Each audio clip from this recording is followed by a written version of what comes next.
So we are inviting you today to join us in celebrating to organise. And now that the council has made a commitment that the library will remain a public asset and a library, this is a living testimony to the truth that collectively we can and do make a huge difference. Come and join the Friends of North Kensington Library to celebrate a new phase in this historic building's life.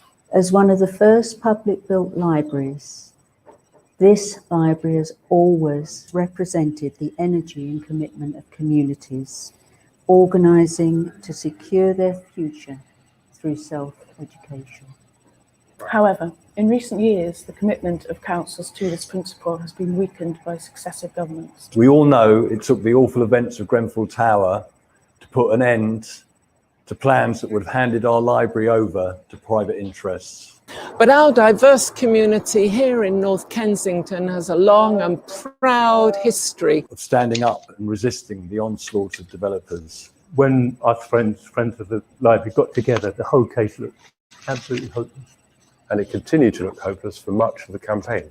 Still, we persisted. Through the most difficult moments, when losing the library to private interests seemed like a fait accompli, the Friends of North Kensington Library came together. We were endlessly supported by the many community groups and organisations that make up the network of self-supporting and community-led groups that have been so important to securing the future of public space in this area. Even when they are in ways we cannot predict, could not hope for, or aren't able to perceive.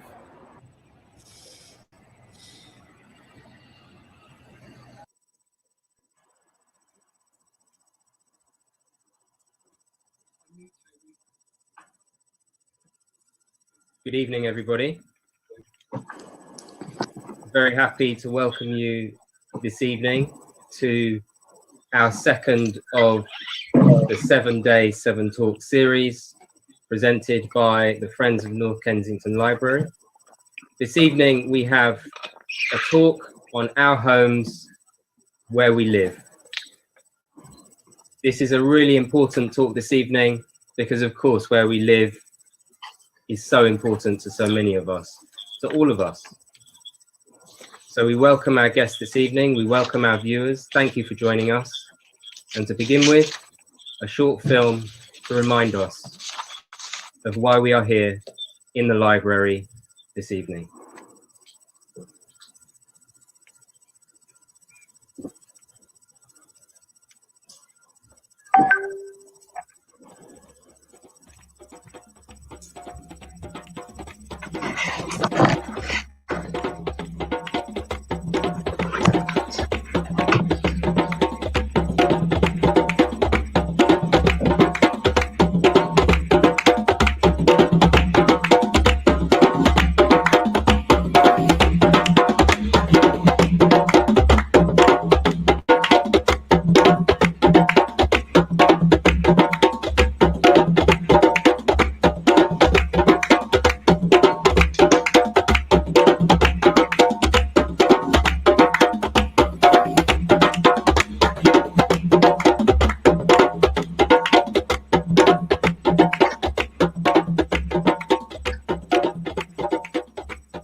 Thank you very much.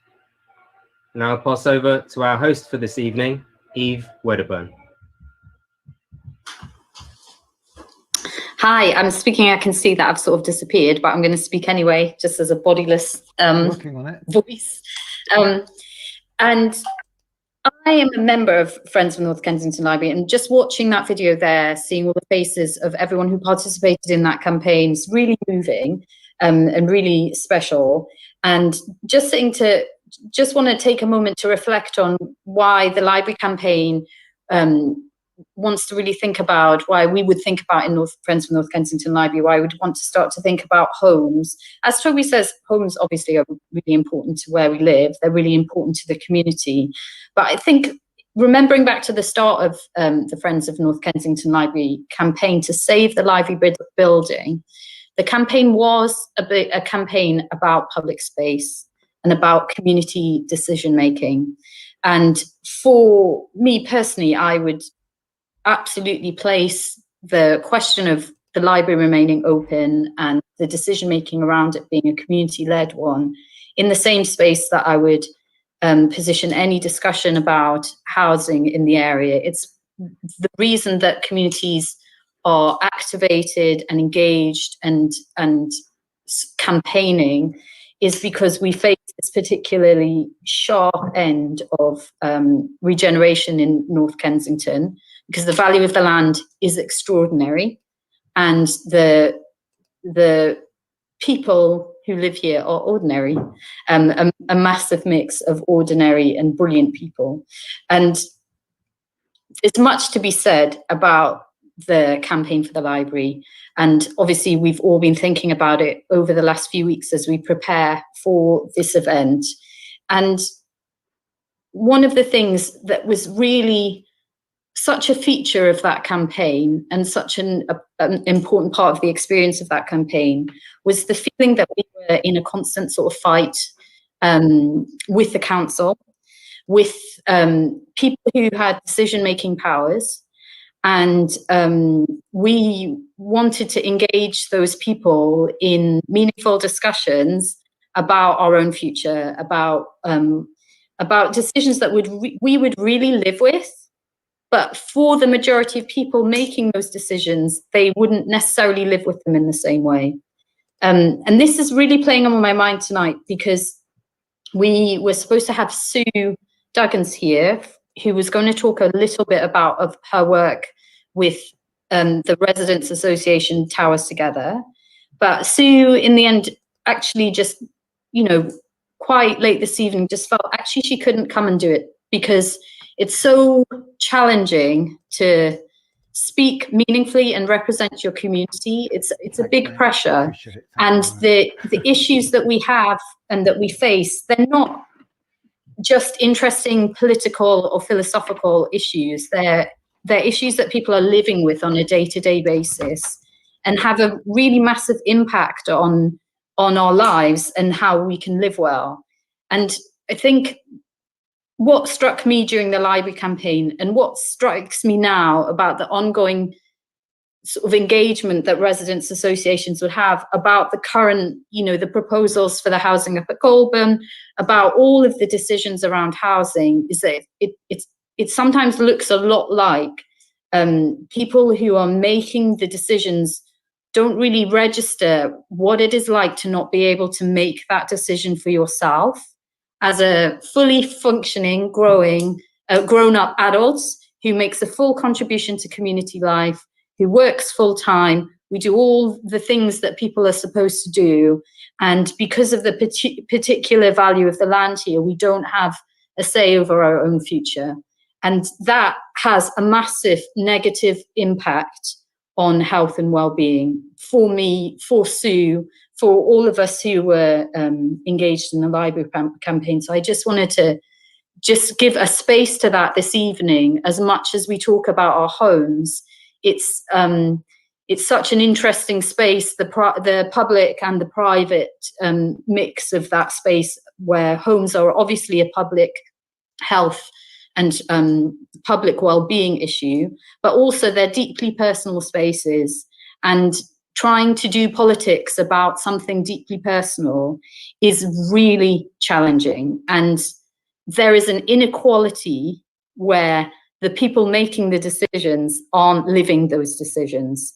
And I think we just need to acknowledge and respect that. So, and thank you to Sue for allowing to talk about, you know, the negative effect that it's had on her, thinking about coming and speaking about homes, about the issues she's faced, about the challenges that she's been meeting with her residents association, with her work there, with her community work, that it does actually have this hidden effect that perhaps we all take on as quite private, but is actually a public well-being issue. So I did want us to think about that this evening. And so brilliantly, we've got someone who just put on a cape and has come to join us today, and that's Carol. And we also have Tom here, and Tom is from Urban Dandy. Tom, would you like to introduce yourself?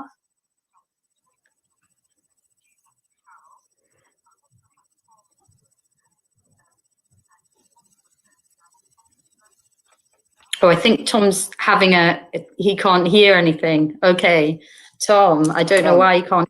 I can't okay. hear. Okay. Would you introduce yourself, Tom?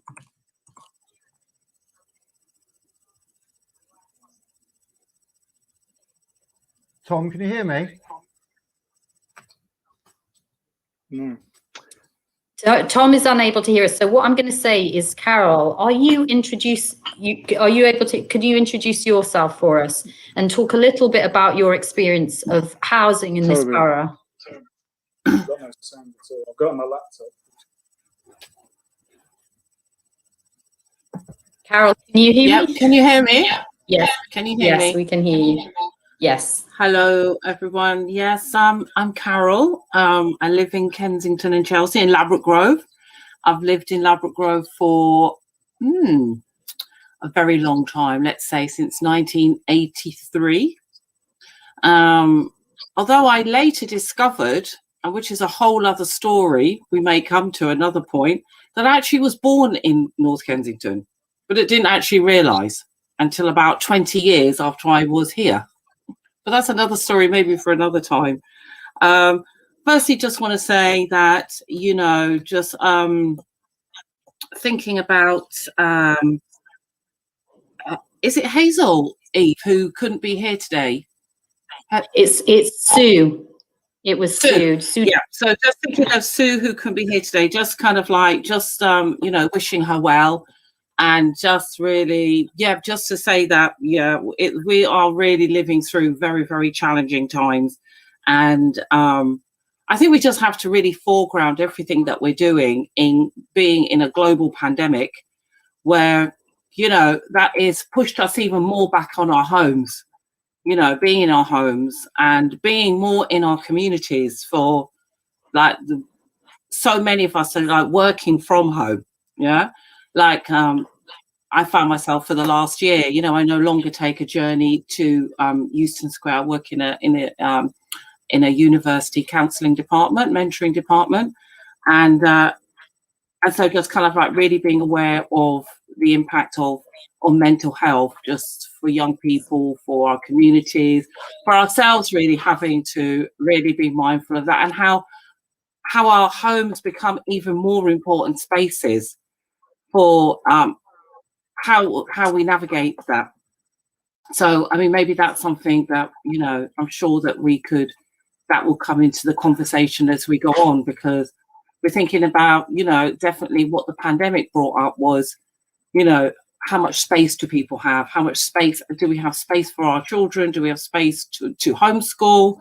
Do we have space for our children to have a laptop in parts of the, you know, for us to be working? Do we have outdoor space for our children? You know, we're in domestic violence, potential situations, and, you know, a whole variety of things, to the other aspects of like having our, maybe finding, like I also found, like deepening our connections with members of our family because actually of spending more time together and actually having those positive things. But Yeah, so just to say, yeah, I've lived in Ladbroke Grove for over, I keep saying 30 years, but it's actually pushing on for 40 years.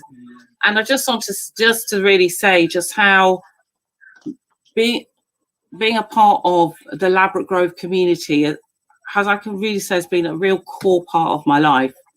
As I said earlier, that I only discovered actually when I was 40 that I'd actually been born in the borough, and I think like a homing pigeon, I found myself back in Ladbroke Grove, right? And the connections that I've built within the community, the friends that I've made. I met my one of my partners that I had my children with, and so on, and was involved in community groups such as One Voice Community Collective. Really deepened my connections with the Caribbean community, and it's just been a really, really core part of my life, as has been the library as well. So I think as well, what I'd also want to hope that we can have a conversation about as we go on is about, as you said, Eve, about, like this is prime land, that we're living in prime land, which means that essentially there is this real tension, which I wasn't aware of really, really fully, I think, until after Grenfell, of like, we're not really even supposed to be here. They don't want us to be here. There's always been this move to really, really kind of like, socially cleanse the whole area, get us out. And that actually after Grenfell, what that did is that deepened my connections with the area in a way of, this is my home and this is my space, deepen those connections between us all.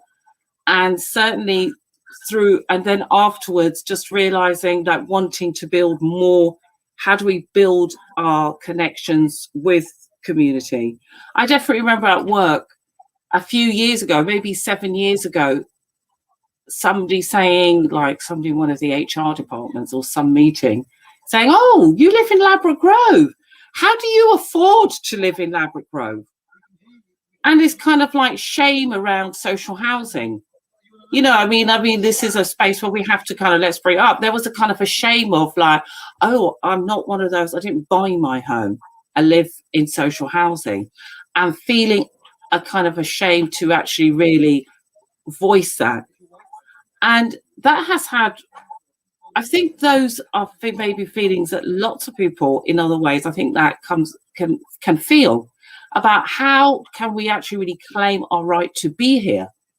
Because actually we're not really supposed to be here, but we didn't really realize that we're not supposed. Do you understand what I mean? It's a funny kind of tension there to actually claim that this is my home, because actually to be at home, what does that mean?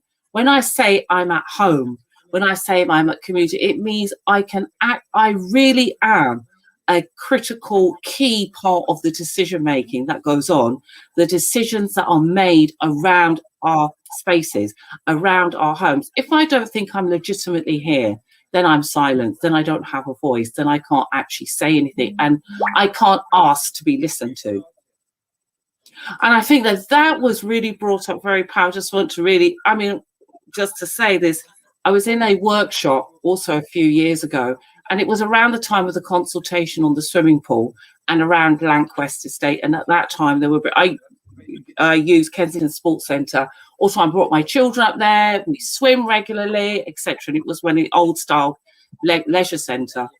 And they brought in the architects, the same architects, redesigned Grenfell and the estate. And they were going to just sort of like, demolish the sports centre and, and do all that. And there was a pressure group, and I was there in the big meeting. I mean, the room at the top of the sports centre was absolutely packed out, just packed out, with all of us there saying, absolutely no way. We want our sports centre the way it is.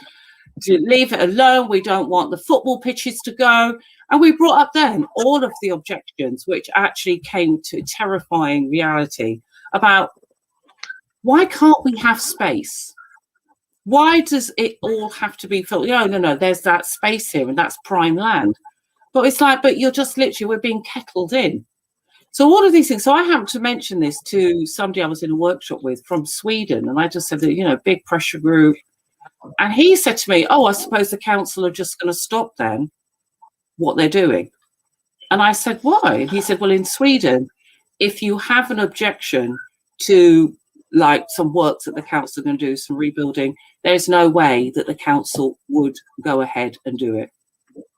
And I think at that point, maybe I'll stop and join in later on. But I was just, and he just said, well, why aren't they stopping? And I just said, well, because in England, we have something called consultations, which means we consult, but we don't do anything that the community say.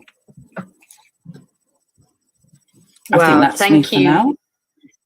Thank you, Carol. I completely recognise what you're saying there about consultation. That was it was a sore point in the library campaign, and I think it is a sore point now because, exactly, it's quite hard to engage with consultation in this area when there's a history of consultation just meaning, oh, we'll record that you didn't like it. And then we'll say that you showed up to the consultation, and then we'll say, well, we consulted 100 people, and or some people. That happened for the library. There was a consultation done for the library. Most people disagreed with the decision to move the library out of North Kensington Library building, and that was quoted that 40% of people consulted supported it, and so it was such a sort of. There was such slipperiness around what it would mean. And then you felt quite guilty really for engaging in the consultation because they'd used your participation in that as a kind of permission, even when you'd denounced it and most people had resisted. So I think the way that those kinds of things are done is so painful, and I'm sure that councillors listening will feel a bit sort of frustrated to hear these very familiar, because this isn't anything that we haven't said directly to the council, that individually to councillors, including the councillors who are joining us here. It's really frustrating. But what I would say is, if you hear people repeating something again and again, it's because you haven't heard them properly, and there is much work to be done around the difference between consultation and involvement or engagement or participation. And we have in this area very low trust of the council. And what I would say to that is also the council has very low trust in us. They don't think we're able to engage in proper decision making for ourselves. So, or they don't think that we could participate and come to a decision. So they don't give us the actual power to make a decision because we're not trusted to make that decision. So there's low trust on both sides, I would say there. Tom, you came back with a good thumbs up. I hope you can hear us. Would you like to introduce yourself? Can you hear me? Yes, you can. Yes. Beautiful. So, hi, Carol. And hi, everybody. I've actually used to live, I think, very close to Carol on Barrington Walk. Well, I used to see you around there. Like, you never recognised me in the street, but nice to see. You might maybe recognise me now. We're sitting next to each other. So I do. I write for Urban Dandy. And Nick, if you could flash up the logo. One of the other guests is the designer of the logo. I moved to North Ken in 2007, and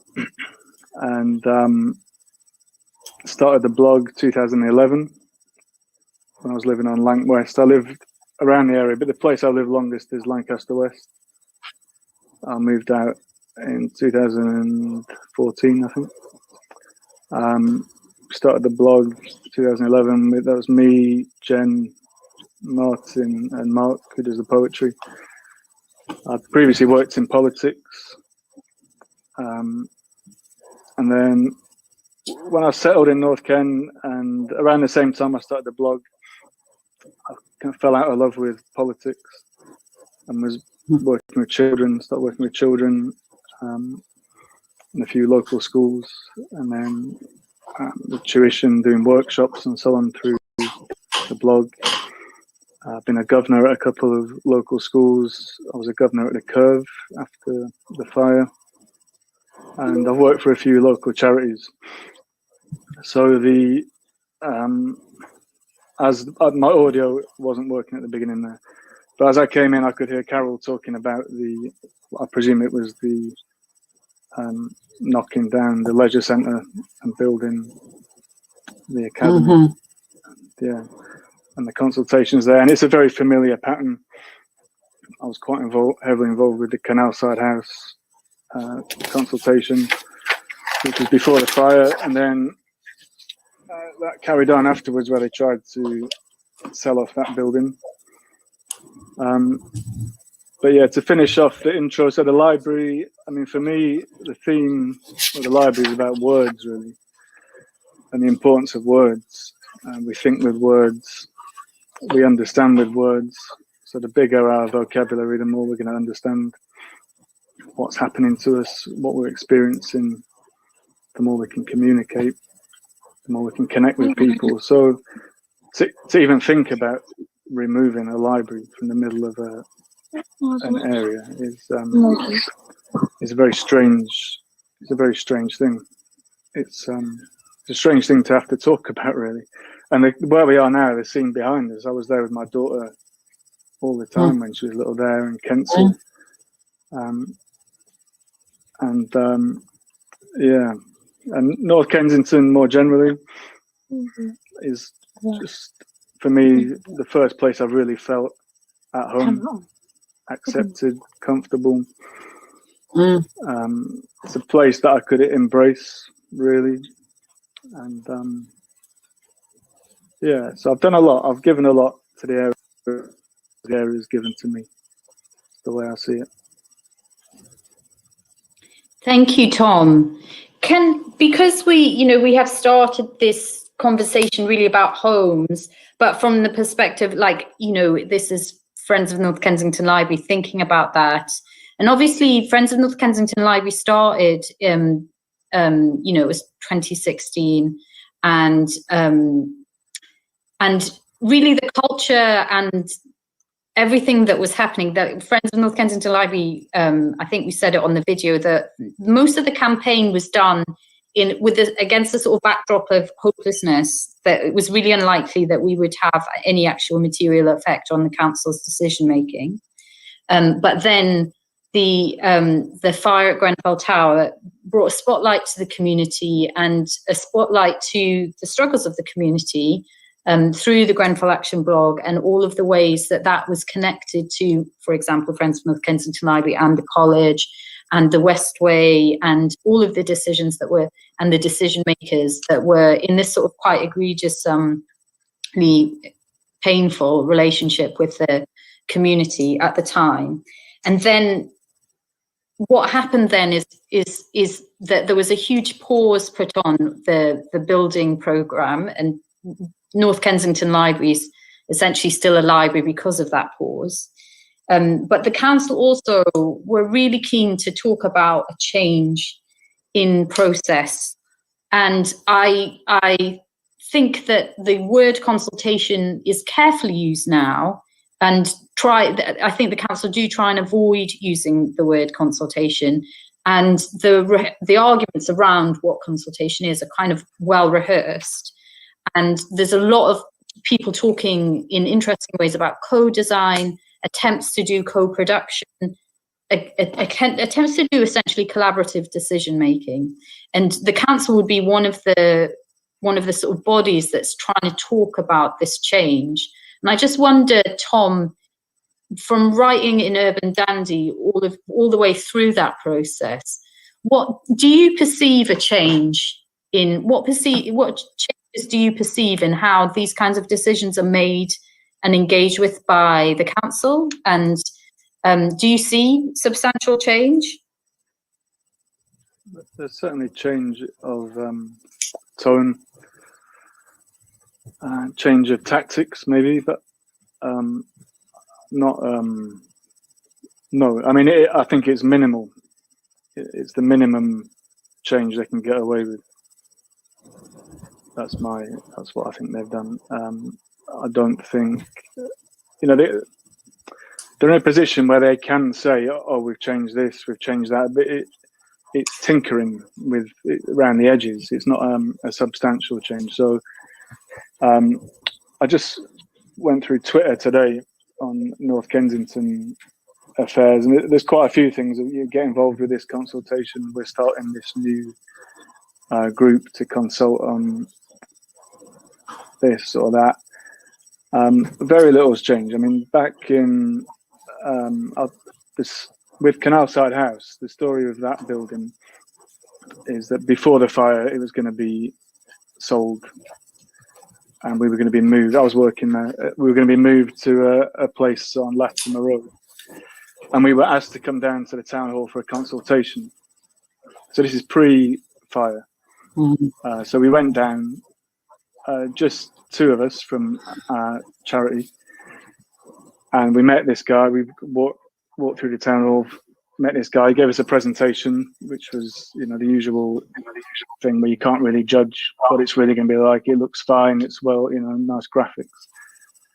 And that was that. We watched politely. Okay. And then we had a few questions and a few points to make. And I said, well, it's not appropriate for us. We need privacy. People come in and they need to talk about their private lives and their struggles. We can't do it in an open plan office. And the guy just nodded. There's an officer rather than a councillor. He nodded and said, okay. I said, so it's not really going to work. Is there another option? He said, no. And I said, well, where's the consultation then? He said, this is it. I said, but you're just telling us what's going to happen. And he said, yeah. And that was it. And that was how the power was wielded back then. After the fire, of course, it changed, where there were more consultations, and the tone had changed. But the things I've been involved in, not only have they not been fruitful or given us real power, decision-making power, but they've re-traumatized people again and again. And it is very difficult to be in a room with people and representatives of the council.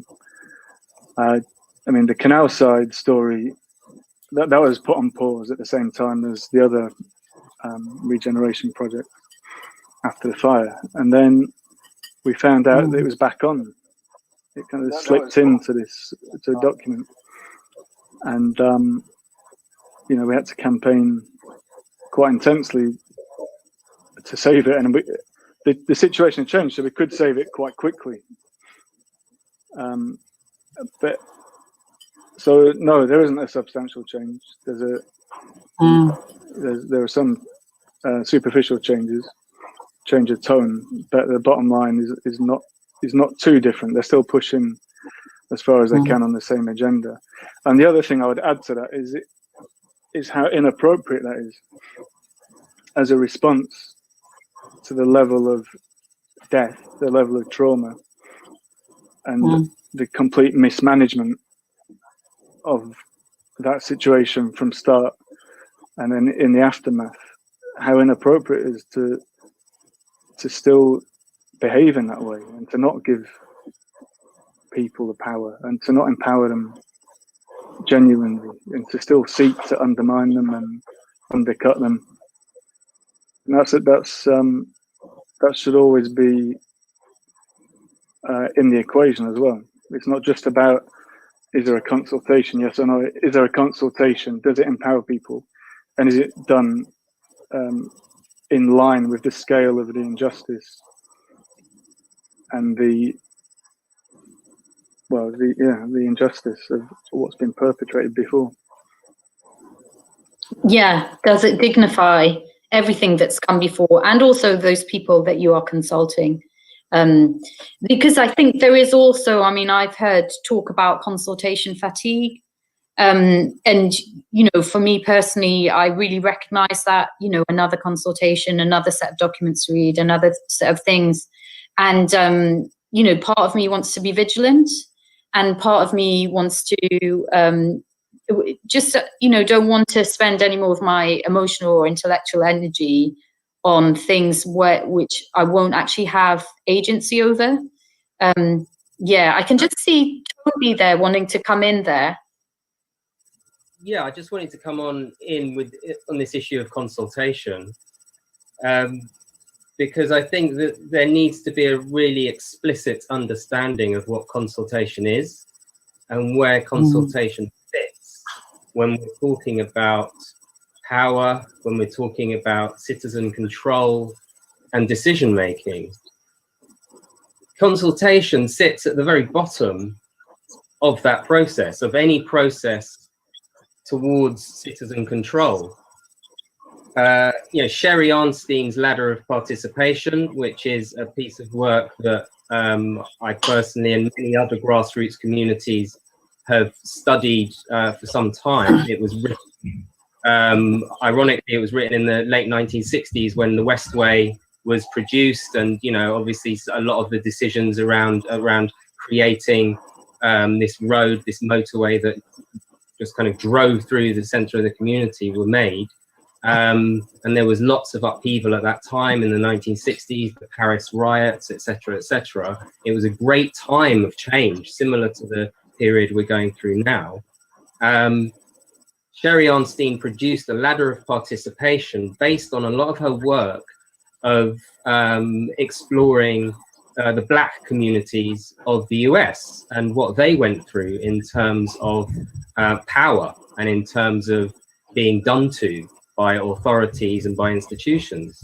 And on that ladder, you have, at the very bottom, you have something called therapy. And therapy is effectively an organization, an authority, telling you that the issue is you, that you are the problem, and that actually you need therapy to cope with that problem. And so, for instance, if you live in a slum, if you live in a rundown area that your institutions take no care of, it's not the fault of the institution or the system. It's either your fault or it's something that you can learn to cope with. Now, that's something that, frankly speaking, we do anyway. As human beings, we learn to cope with things. We adapt. It's just simply what human beings do. And you see culture regularly adapt in these ways to their living circumstances and to the systems that they have to deal with. But as we move up through the ladder, we get pretty much the next rung is consultation and information, being informed, effectively exactly what Tom has just spoken about here, simply being told what is going to happen to you. Now, this ladder has multiple rungs all the way up to the top, which is citizen control.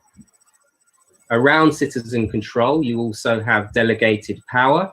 So that's where certain decisions are given to a community or to other individuals or, you know, to other people who live the consequences of the decision making. You also have partnerships where you actually create spaces where you're working with equal power.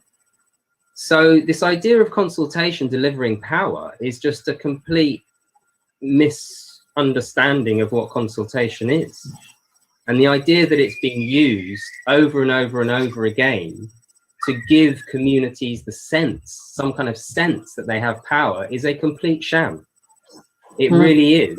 And until we as a community, we as a society recognize that and begin to enter proper, intelligent, informed, you know, emotion, I mean intelligent as in emotional intelligence, you know, rational intelligence, global intelligence, you know, these kind of debates, which is why I welcome these types of forums, then really, we're just running into the same problems over and over and over again. And so we really need to move on beyond and gain a proper understanding of what these terms mean and what they can and cannot deliver for human beings. Absolutely. Thank you for that, Toby. And I mean, I think the thing is, isn't it, is that consultation is a word attached, you know, you can, so there's been new language used, but So, for example, there's a lot of talk about co-design and co-production, etc. But I know personally, I've sat in one community meeting asking community people not to use the word co-design when they don't mean co-design, because it's so hard to hold an idea of a process that isn't that consultation. There isn't consultation. It's not just the word, it's the way that it functions. And so, renaming consultation co-design without recreating a new, different process of coming to decision making is just, so distressing when we've got a community that fought really hard to point out the ways that consultation has failed us and ask and produce and find and resource and propose and educate people in the idea that you could do it in this other way that's really sound, that's used globally for really successful building and public realm projects. It's called co-design. And just taking that word is absolutely so harmful if you're not then going to take that process. I'm taking the time and thinking that we will take a pause in the conversation in order to hear from Natasha from Renegade Theatre, who has got some work to share with us this evening. So if Natasha, if you are there, can you introduce yourself? Hi. Oh, hi, Natasha. I can't hear you. I don't know if I'm alone in not being able to hear Natasha. No. Can you hear me now? Yes. Can you hear me? Great. Yes, lovely. Okay, hi. Hi. I'm Natasha. I live on the Warnington Green Estate. I'm a writer, I'm a performer, I'm a teacher, I'm artistic director of Renegade Theatre. We do a lot of, Renegade Theatre was set up to make heritage and theatre projects for, with and about the people of North Kensington. I would like to add to and build upon everything that I've just heard you all say, but I will do it in my own way. I've just written something that is very relevant, and I've never read it out before. This is the first time. It's quite raw.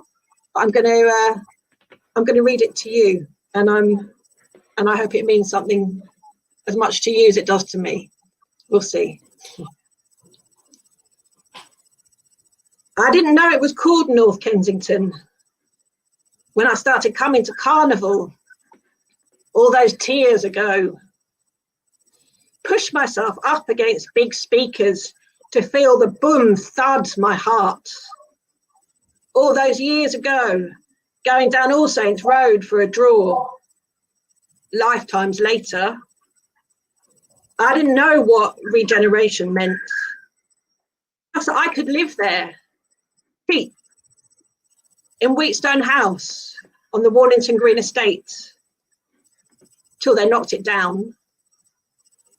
I didn't know that the cherry tree that gave the solace from the building work surrounding would be ripped from the ground one spring morning, or that 8 others would be taken within the hour, or that I would run out there to plead with the choppers, or that they would tell me it didn't matter because they will be planting another one somewhere. I didn't know that the dog walkers' voices that I got to know who convened beneath that cherry tree would come to mean so much to me, or that her branches of blossom, a perch for blackbirds to sing from, would remind me that I am worthy of life. The developers knocked that flat down. Catalyst Housing Association. I moved along and into Murchison House on the Warnington Green Estate. I lie in bed and listen to the magpies shouting in the circle of tall trees just outside my back door. Outside my front door, I have a tiny garden that I rake and tend and flower. I find a caterpillar who looks like a punk with a purple Mohican.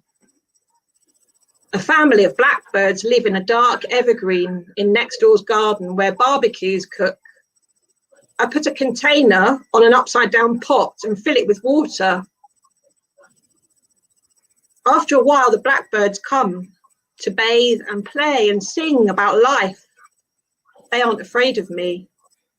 I watch them quietly and tend the geraniums and deadhead the petunias and feel happy because the bulldozers are away. Then the chainsaws come to cut down the trees that the magpies shouted from, that the foxes ran through, that spiders weaved spells in, that gave me a path to my heart, that the parrot in my neighbour's flat looked out on. The choppers laughed as they cut at the trunks and lifted half torsos dripping with sap, chatting about breakfast as the life dripped heavy and down onto concrete. Don't you understand what you're doing? I shout. Oh, go away. Who'd want to live here anyway? A carnival later, I move across the road to Chesterton House. The lift is working.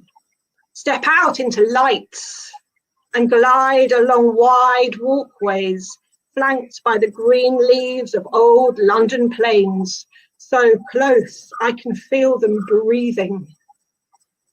Place my plants from Murchison outside my door and know they will be happy there with those trees to talk to. I have a picture window inside, staring out onto the new Athlone Gardens and Portobello stretching out in front, space. I can hear the dog walkers. I go down and talk to them and one day they give me a cake. Murchison still sits there, more than 100 flats empty.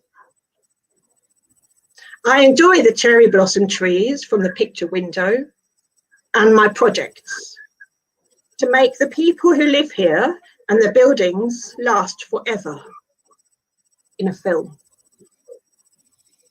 As Murchison does come down, noisy and dusty tears all around, that was Sheila's kitchen, wire and wallpaper exposed as the wrecking machine bites into her inner walls. Broken bricks fall from rooms people were born in. Some lived their whole lives in. Another carnival, I move into Watts' house. I see my old block from there, still empty now. Across the trees that line the car park, snuggling close to the buildings, whispering wise words as I look out across London skies. And I finish that film. On the other side, I can see down from my balcony into the oldest adventure playground in the UK. Children playing wild and free. We work with those children at Venture Centre to make plays about things that really matter. I get a letter, we all do, on Mornington, about the removal of 37 trees. I should have known that this time it wouldn't just be me standing on the street crying to the chainsaw massacres. There was a petition of nearly 2,000, it is now, wanting to be seen to be doing the right thing. RBKC held a scrutiny committee meeting, even told Catalyst that they should stop and redesign. Would they ever? I should have known that our many voices would be ignored. The morning the choppers came, so did the people, to take exercise, jumping and stretching in the car park beneath my window. The police were perturbed. Why don't you go and live in the country? That morning, the choppers had to leave. Health and safety. Days later, we woke up to banners flying high up in tall branches, bright colours crying out. Plans can change. 50 years of growing can't. Where will the squirrels live? How will we breathe? We've listened, the developers said. We will save 3 trees and move them into affluent gardens. They hauled up the car park and the other 25 condemned trees with corporate fencing, and security guards are brought in to patrol our street, Warnington Road. Workers with yellow jackets dig up a few paving stones from around 3 shy old trees to make it look like they had tried and failed. Said the roots were fused with concrete, not possible to move, so we'll have to cut them all down, they said. Children put pictures up on the hoardings. Someone tied a raster bee to the fence. People came out to stop them cutting from Mornington, Portobello, Acklem, Ladbroke Grove and Latimer Road, shouted through the fence that separated us from the trees we had known for so long, took for granted that I had seen birds hatched and fledged from, that gave us shade in the sun, that gave us greenness to bathe our dreams in. The trees I put a charm on, the trees that belong here in the earth, peaceful and proud and strong and old. The men with the chainsaws wouldn't listen to the women and men and children who shouted, "Stop!" Police came to protect them and their weapons, and the experts cut a wedge out of the trunk of the first one to die, another tying her with rope, aligning her to fall, not on them, but the grey ground of the car park. In a few seconds, down, dead. We felt it, one after the other. Jai chained herself to the fence to stop the cutters getting out. They jumped over the fence after a fag or two and ran into the next felling site, boxed in safe and tight, leaving 13 trees lost to us forever, laid out like huge tusks, hunters' trophies, the beings of trees that we need now more than ever. Around the corner, the cutters run for Chesterton walkways trees. I can't see the one that reminds me of heaven now. No one was there to defend them because the police defended the developers' massacre with COVID fines issued to women who asked how they were supposed to breathe without the oxygen from leaves, and arrested women who shouted no. Arrested women who shouted no. The next day, after they cut our willow tree down, 3 planes and chestnut tree, they gave Keith from Poplar House a view to be happy about. He fed the squirrels for 40 years. I went to talk to a tree surgeon, chopping up dead trunks lying on their sides. He told me he was very sorry. He said they didn't want to do it. He said he couldn't sleep. He said it was too many trees and it felt eerie. He said, please, couldn't we understand that they have to earn a living? A girl shouts, "Murderer!" We stare at the empty space. We thought it was over. I should have known they would come back for the blossoms in the park. Nick, a Grenfell fire survivor, came out with his little dog. They still aren't listening, he says into a camera, as middle-aged women tie themselves to trees and usually calm men climb up into branches. COVID tickets can't reach that high. The choppers had to go home. For now. Will we have blossom this spring? I don't know. But I know where North Kensington is now. I know a lot now. I know that the rage inside me has rooted into the earth here, that it will never subside. And it's not just me anymore. and that we will not shut up. I know that about North Kensington people. Do not give up until we are listened to, until we are heard, until we share the power to shape our world. And what a world that will be.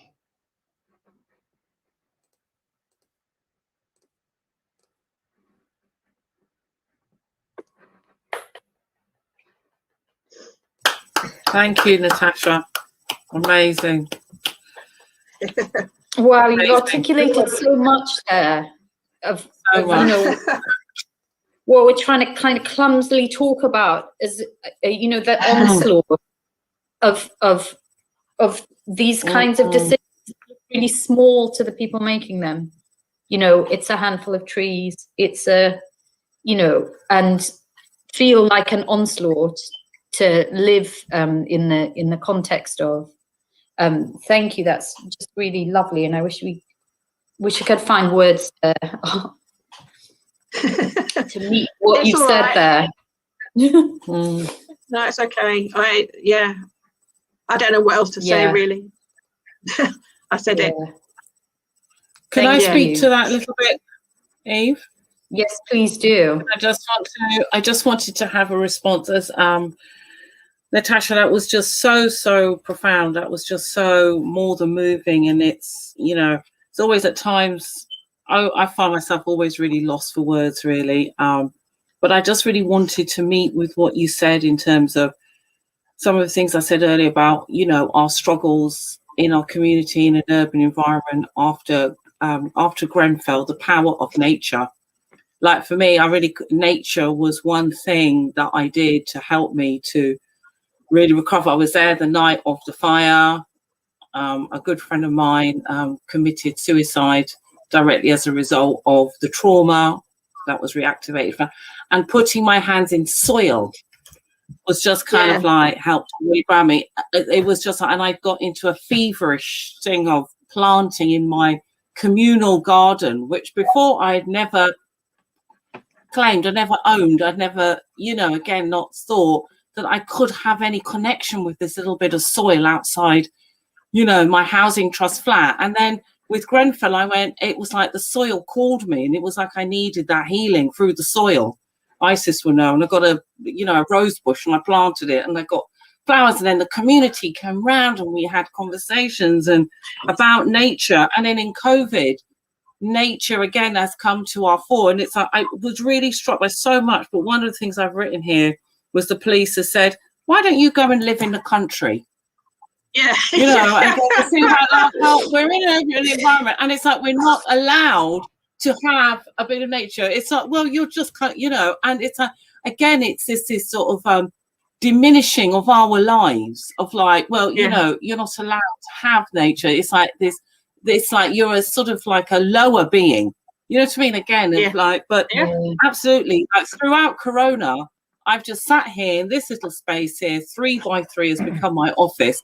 And without my balcony space, without the ability to look out at trees, which I do every day, like I would say in an hour, I don't know if you tracked my eye movements outside at the, you know, out my window, I probably think must be at least 40 times in an hour.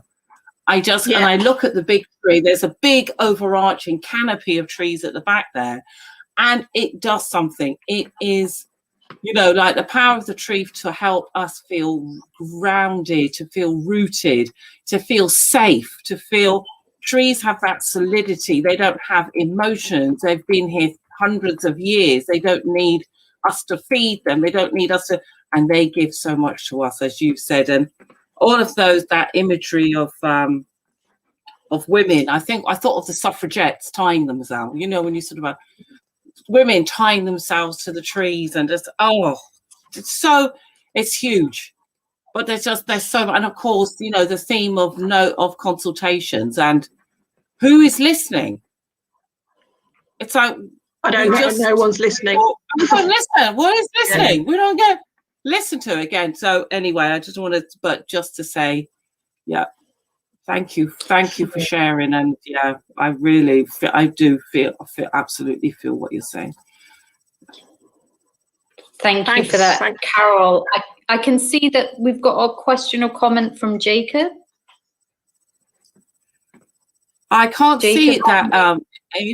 There you go. Here he is. Are you able to hear Jacob? Can you speak? Are you talking, Jacob? Why can't we Are hear you talking with mute on, Jacob, perhaps? Aha. Well, Jacob is saying he's speaking, Let's have a look, see if but we can't hear him. I don't think we've got time to go in tonight, just while we're waiting for Jacob's sound to come on. I don't think we've got time to go in tonight into that discussion, which is just like, I know every other woman that I'm engaged with is just really feeling, you know, heartsick at the policing this week, and that interruption and that callousness.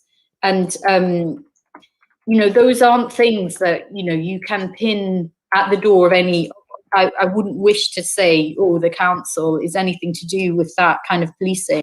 But I do think it's really important for statutory authorities to recognise that, you know, residents are in an onslaught of things. There's like a whole range of ways in which, you know, people's sense of power and ability to have meaningful, you know, impact on important things in their lives is being challenged. And partly it's COVID and partly it's the policing. So the council, you know, we're not playing anything in it. Nothing is happening in a neutral space. And asking people to be able to untangle their sense of grievance about the Warnington trees from their sense of grievance about Canal Side, from their sense of grievance about being policed, from their sense of grievance about, you know, not being able to rent in the area, from their sense of, it's not fair to ask people to do that. And in fact, what other people need to do is reconsider that that's the context in which they're engaging people. Have we got Jacob's sound on? We seem to have a problem with Zoom audio for some reason. It's working before. What? Oh, What was that? I can hear some Zoom audio. I think that was Toby's voice. That's myself, Toby, yeah. So that means the Zoom channel's working. Okay. Toby, sorry, Jacob, is your microphone on? Maybe there are others who might like to respond to Natasha's outstanding words there. I mean, I do think that, yeah, thank you, Natasha, for that incredible piece. Very privileged to have introduced here. That's fantastic and amazing. A beautiful performance. Thank you. I mean, I do think, as you know, speaking myself as an artist, designer, and obviously we're in such a creative community here. I think this is why, you know, when I said earlier about adaptation, this is an example of it. This is what communities do. You know, when we're under huge pressure, when we are disempowered, we find other ways of establishing a sense of self, a sense of autonomy, a sense of control and power. And I think, you know, our creativity is an incredible manifestation of that. And I think what's so beautiful about it is that it's a manifestation of power that seeks to increase understanding, rather than a manifestation of power that quite understandably would simply seek to control and dominate what is dominating. So I just think, yeah, it was beautiful. So thank you. And long may we continue to be such a creative and loving community. Yeah. I was there. Yeah, I was there, and it was like the most horrible thing that I've ever seen in my life. Is the felling of trees for no particular purpose. Yeah. Thank you. Speaker, would you identify yourself, because I can't see your name? Junior. My name Yeah, my name's Junior Tomlin, resident artist Hi, of Junior. Walking Life. Yeah. And that was basically You're like, currently working with Renegade a bit. Huh? You're currently working a bit with Renegade, is that right? Yes. And Yes. I'm also working with the other people who gave up their time to try to save the trees as well. But it just makes you feel like, you know, powerless, because all you can basically do is hinder but not stop. Yeah. Or, as Natasha has done, and actually I'm going to refer, you know, Grenfell Action Blog, if you read the earliest post, it was set up to just record. It wasn't set up thinking that we will set up this action blog and we will stop this. You know, that isn't what the intention or the belief was. And instead, Grenfell Action Blog talked about witnessing or recording, and that's what I'd say, what is really powerful about making that work about what is happening around us is that that act of witnessing is so important, and it dignifies every loss, but it also, that constant testimony from all different kinds of inputs, be it the blogs like Urban Dandy, like Grenfell Action Blog, like This is North Kensington, like the blogs do one kind of testimony and catching, and the artists make another kind of testimony and catching and witnessing. And that act of witnessing isn't, you know, it's not, it doesn't have a, you know, petitions are really satisfying thing to put forward, because it's got like a clear ask. But quite often our petitions don't work directly to get what they've asked for. But, you know, what I would say is the petition for North Kensington Library didn't get what it asked for, but without the petition, we wouldn't have the library now.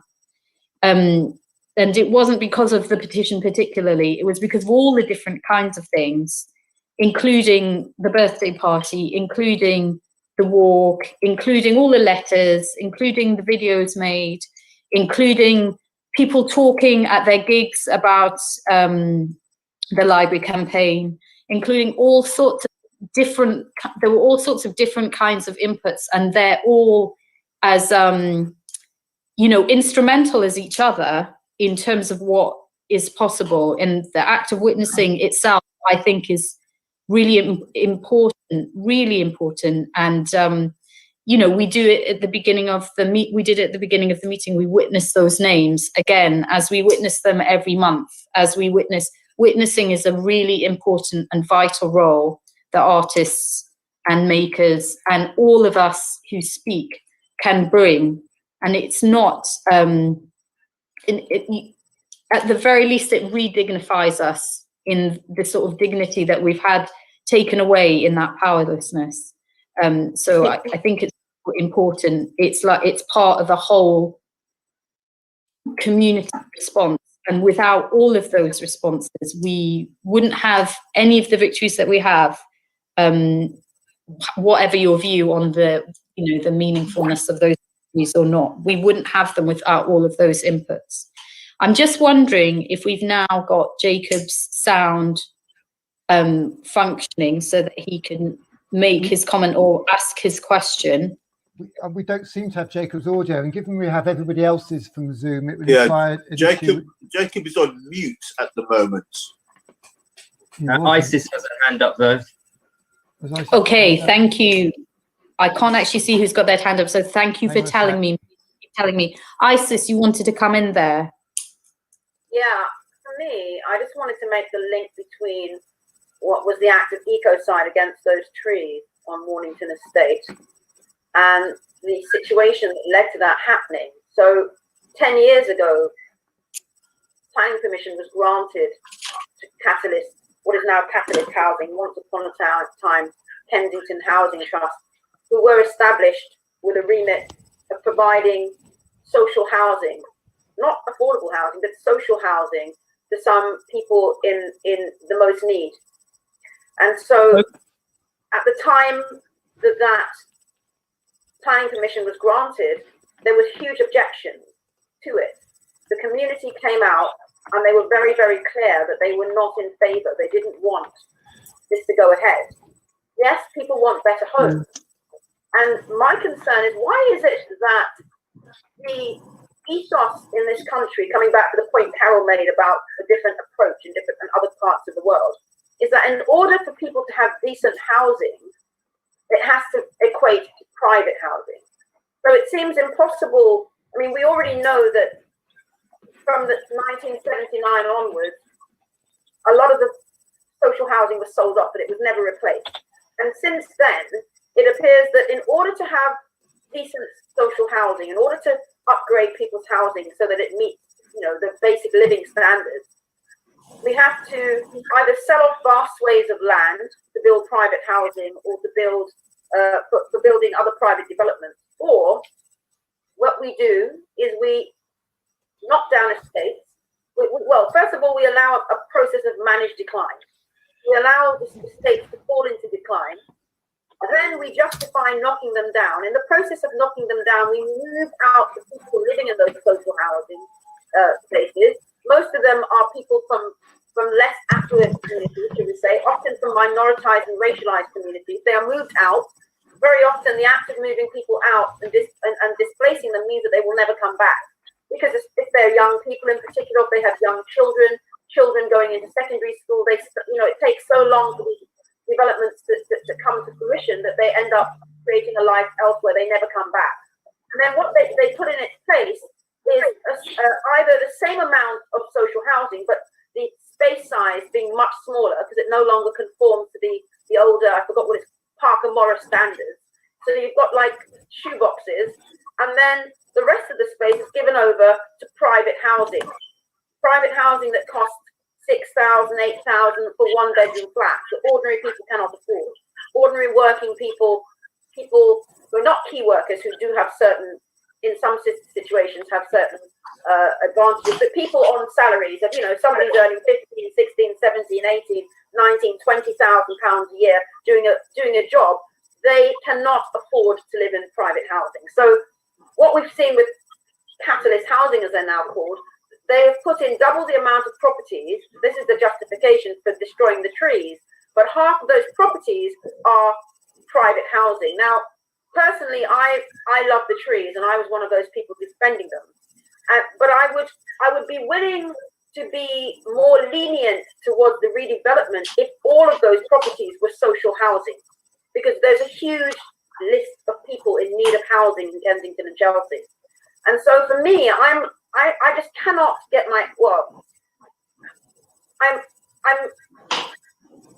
I don't even know how to describe it.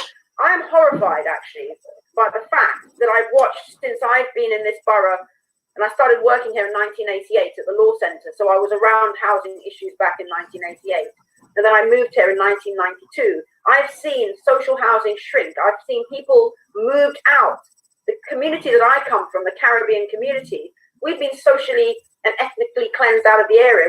There's been excuses. People have been evicted. They've been moved on. And what I'm seeing is the regeneration and the changing, the kind of by design, the restructuring of a community. And it really, really concerns me. Like I said, I find it horrific. And I feel like what needs to happen is there needs to be a moratorium on the building of any more private housing in North Kensington. Flats sit empty. People can't afford to live there. We need to focus on providing social housing, not affordable housing, social housing to meet the needs of the people who are, homeless or in inappropriate housing. We can move people from one set of social housing into new social housing and then fix and refurbish those properties. But what we do not need is more private housing. And Warrington Estate is a classic example of that problem.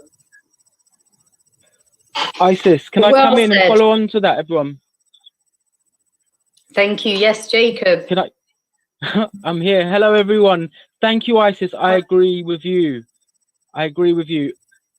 And I want to just follow up onto Natasha's presentation, and thank you for recording my children's and all of our participation in that. very accurately. I would like to acknowledge, I would like to just focus on what ISIS is saying in the concept with the notion of consultation and change. And I think that the trees were very traumatic for us. Very, our children were crying. It was horrendous. And people, you know, and the council didn't come, and they didn't come and see how we were. They didn't come and visit us. And we're talking about change, and that was a big criticism after Grenfell. It didn't come. So, you know, I don't see that they came and they didn't come and see how the people were that got arrested. They didn't come to North Kensington. The MP did not come. So what I would be getting from this video, this conference, this platform of people who are having to like become professionals in these areas, the knowledge that ISIS has just shown is a testament to the fact that the council are not doing their statutory services properly. ISIS should be getting on with her family and living. She should not be having to do this or tell this, narrate this to us. It's not for her to do that. It's not for Toby to have to analyze and study the ladder of participation and public. The fact that we have to do that again is testament to the fact that we are not, that there is no, that the council is getting it wrong. And any council member looking at this now who does not go away and think, gosh, you know, actually, you know, there's something wrong here, then, you know, then I'm not accepting that. They need to clearly, these are people that are spending, are becoming experts. If you look at Tom and his writing, and you look at the need for this engagement on this level, if you look at Eve and her writing, the need to become is testament to the fact that the council is not providing their statutory services. And Edward Stefan talked about just them doing their statutory, providing the library, providing the houses, and doing it properly. There wouldn't be a need for us to be doing this. We could be getting on with something else. My children are right now at this very moment in front of YouTube children's program. Okay, that's, you know, that is a harsh reality. Okay, and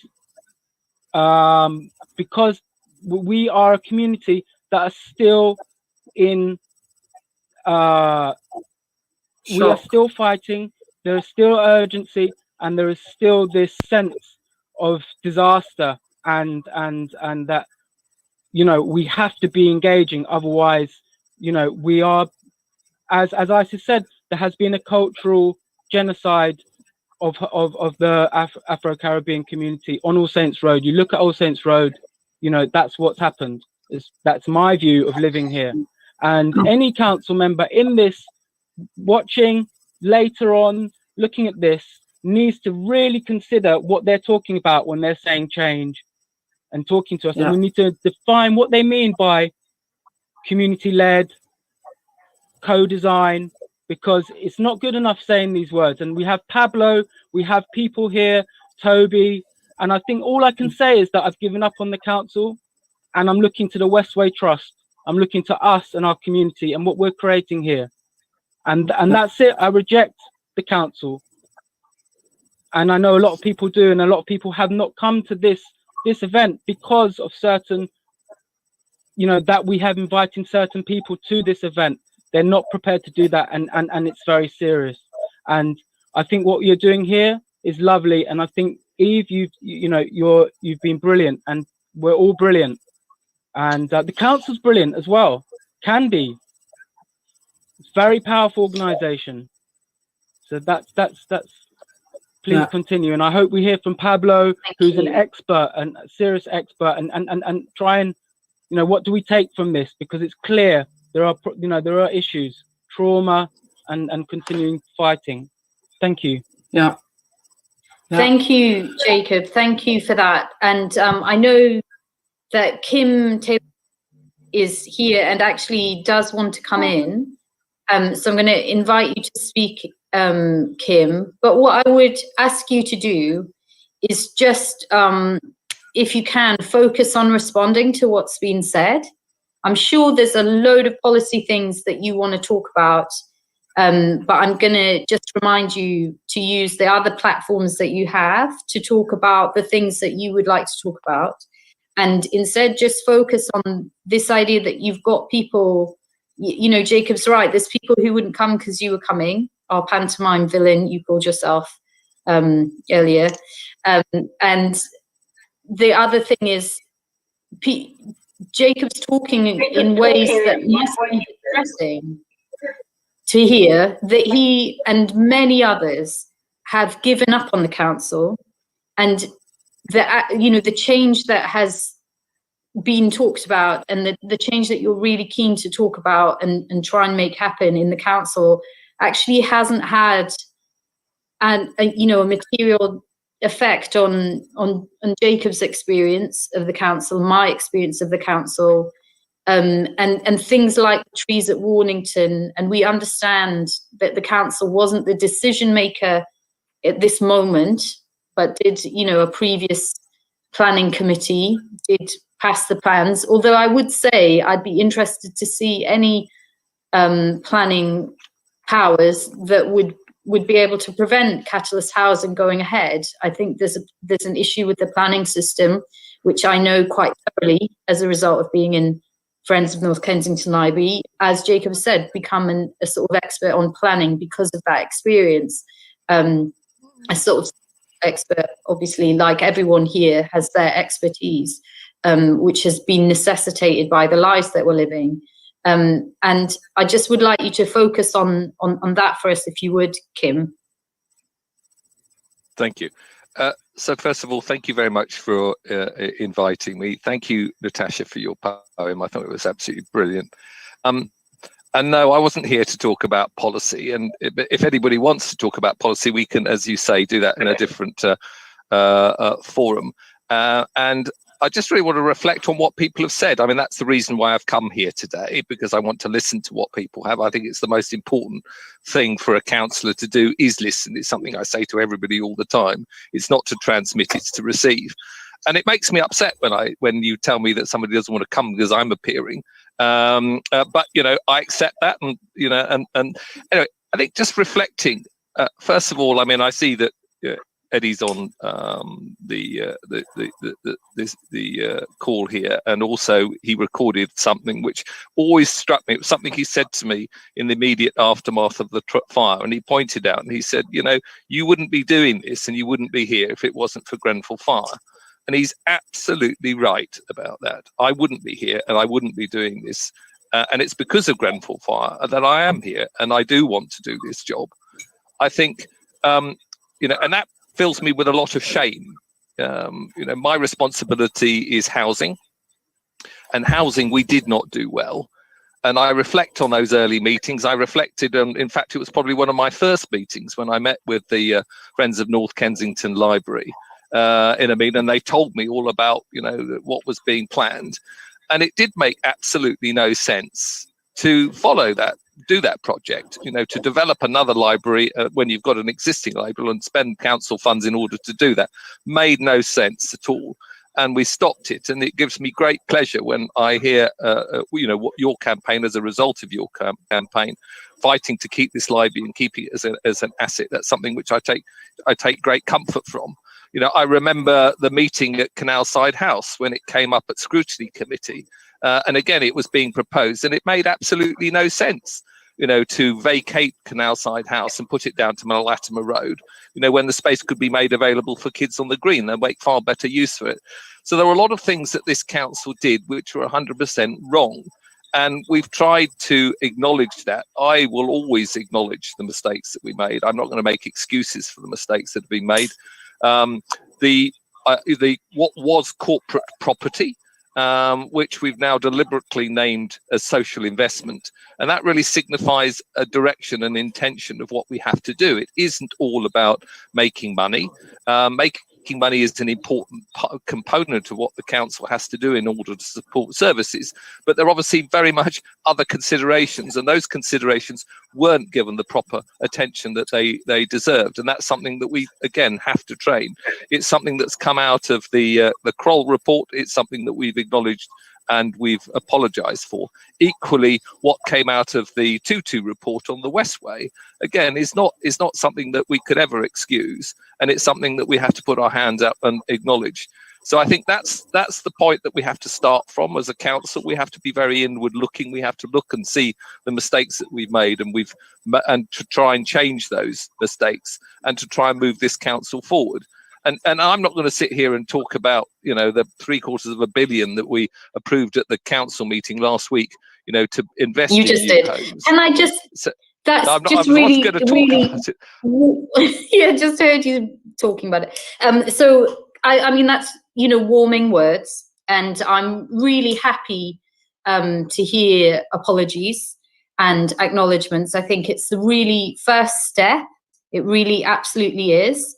I'm just wondering where you see any change in like how you've approached decisions. So we know, I mean, I don't know very much about the specifics, and if anyone on the call does, then it would be really helpful for you to come in on this. But there's currently a proposal about housing up at Goulburn next to Trellick Tower.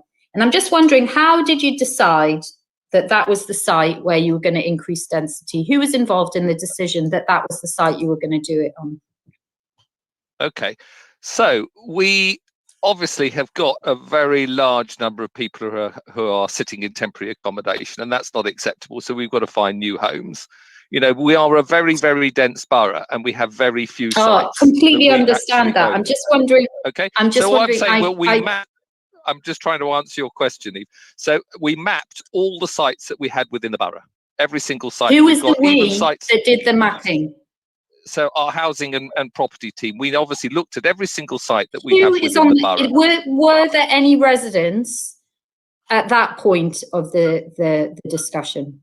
I just want to know.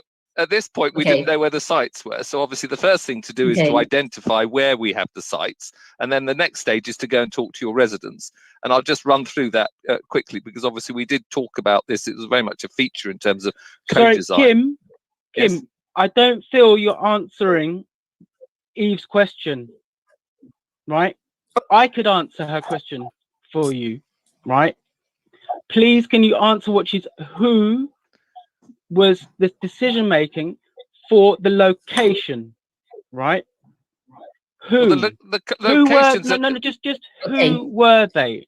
Was there any residents? Because we're just identifying. The point is that at the stage where that is the question. That's great. I say the question is that the residents wouldn't know all the sites that we own. So the residents don't know all the sites that we own.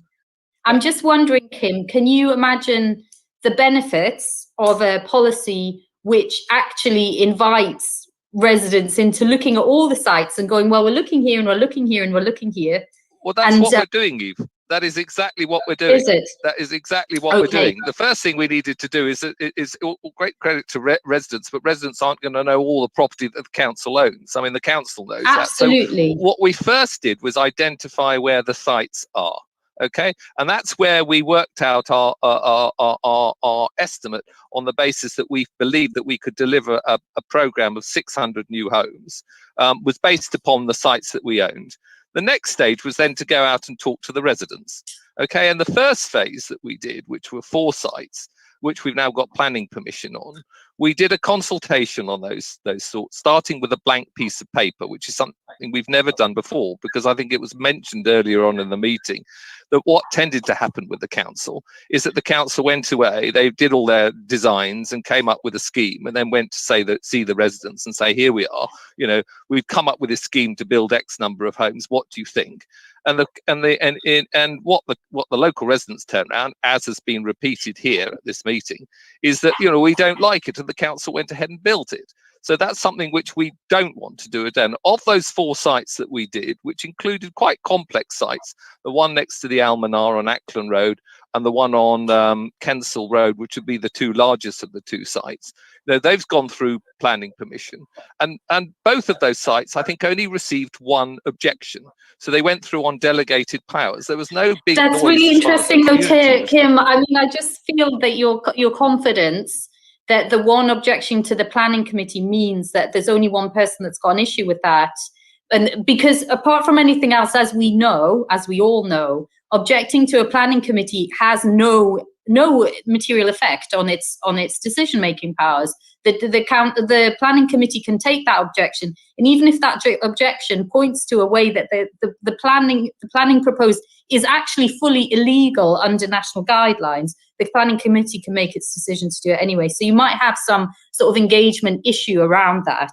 And I don't know that, getting a planning permission, I didn't know the planning permissions were going forward. Maybe I'd have put an objection in. Where was the communications with everyone?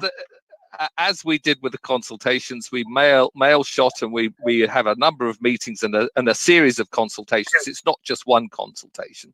And as I stressed, the first one starts with a blank piece of paper. But all I'm giving it is an illustration, is that I believe that the consultation we did on those 4 sites, which had the residents involved very much in the design, the materials, the layout, the height, the bulk and massing, etc., which hadn't been done before, all I'm suggesting is that the result of that it wasn't a contentious planning application. We've talked about the Warmington application. It's in contention now, though, isn't it? I look back at it. Sorry? It's in contention now, though, isn't it? Absolutely. And can I say, if that application was going through now, I think it's absolutely disgusting and it shouldn't be passed. I mean, there was an estate that had 1,700 people living in 538 socially rented houses, and the planning permission was granted to build 1,000 houses. But how many social houses, which is my focus of attention, do we get out of that application of 10 years ago? And the answer is 538. So all we do is we end up with the same number of social houses at the end as at the beginning. And it did go to a split decision. It was 10 years ago. It was not something that, that I was familiar with. No, I'm asking actually about the But I'm just saying that you're absolutely right. That is where planning goes wrong. Okay. I'm glad that you disagree with it. No, hang on a second, Jacob. But I'm just asking because there's now this proposal up at Trellick Tower, and there is a gathering resistance to it. And I wonder what do you think the resistance is? Because I haven't seen much about it, but I did see you suggest that the resistance to that proposal is a sort of NIMBYism. Like it's that people are just rejecting it because it's that's not a resistance as far as NIMBYism is concerned. And I think, the comment in terms of NIMBYism is that we have sites all over the borough, and the conversations that I'm having with residents in the south of the borough is the same as residents in the north of the borough, and that is that here we are as a very, very dense, polluted borough. How can we possibly contemplate in terms of building new houses? And the Can I just interrupt you, because I'm looking at your Twitter feed now, Kim, and it does literally say, in response to Sue, who's not here tonight but could have been, yes, Sue sort of posted, I'm saying to no to affordable in inverted commas, because we all know what that means, homes in Goulburn, and definitely no to a tower block next to Trellick. And your response to that is not in my backyard, which is what I mean by NIMBYism. And so I'm just wondering if you explain. No, I'm just trying to explain that we are a very, very dense borough. You cannot build in this borough on a big brownfield site. You're building sites. I'm agreeing. I think everyone understands that. Very close. I think so all I'm saying is that everybody, if we are going to address... Thank you. I understand that, and I think we all understand it. I'm just wondering... You're allowing me to explain my comment. My comment is that it means I'm just saying that you don't trust us to know that we do need social housing and that we do need to increase density. I think if you were well, why are you saying not in my backyard isn't going to solve our problem? Because the point is that wherever we build, it's going to have an impact on the residents that in the immediate area. Okay, wherever we build. Okay, and what I'm saying is that we have to consider the fact that we have an acute need for housing.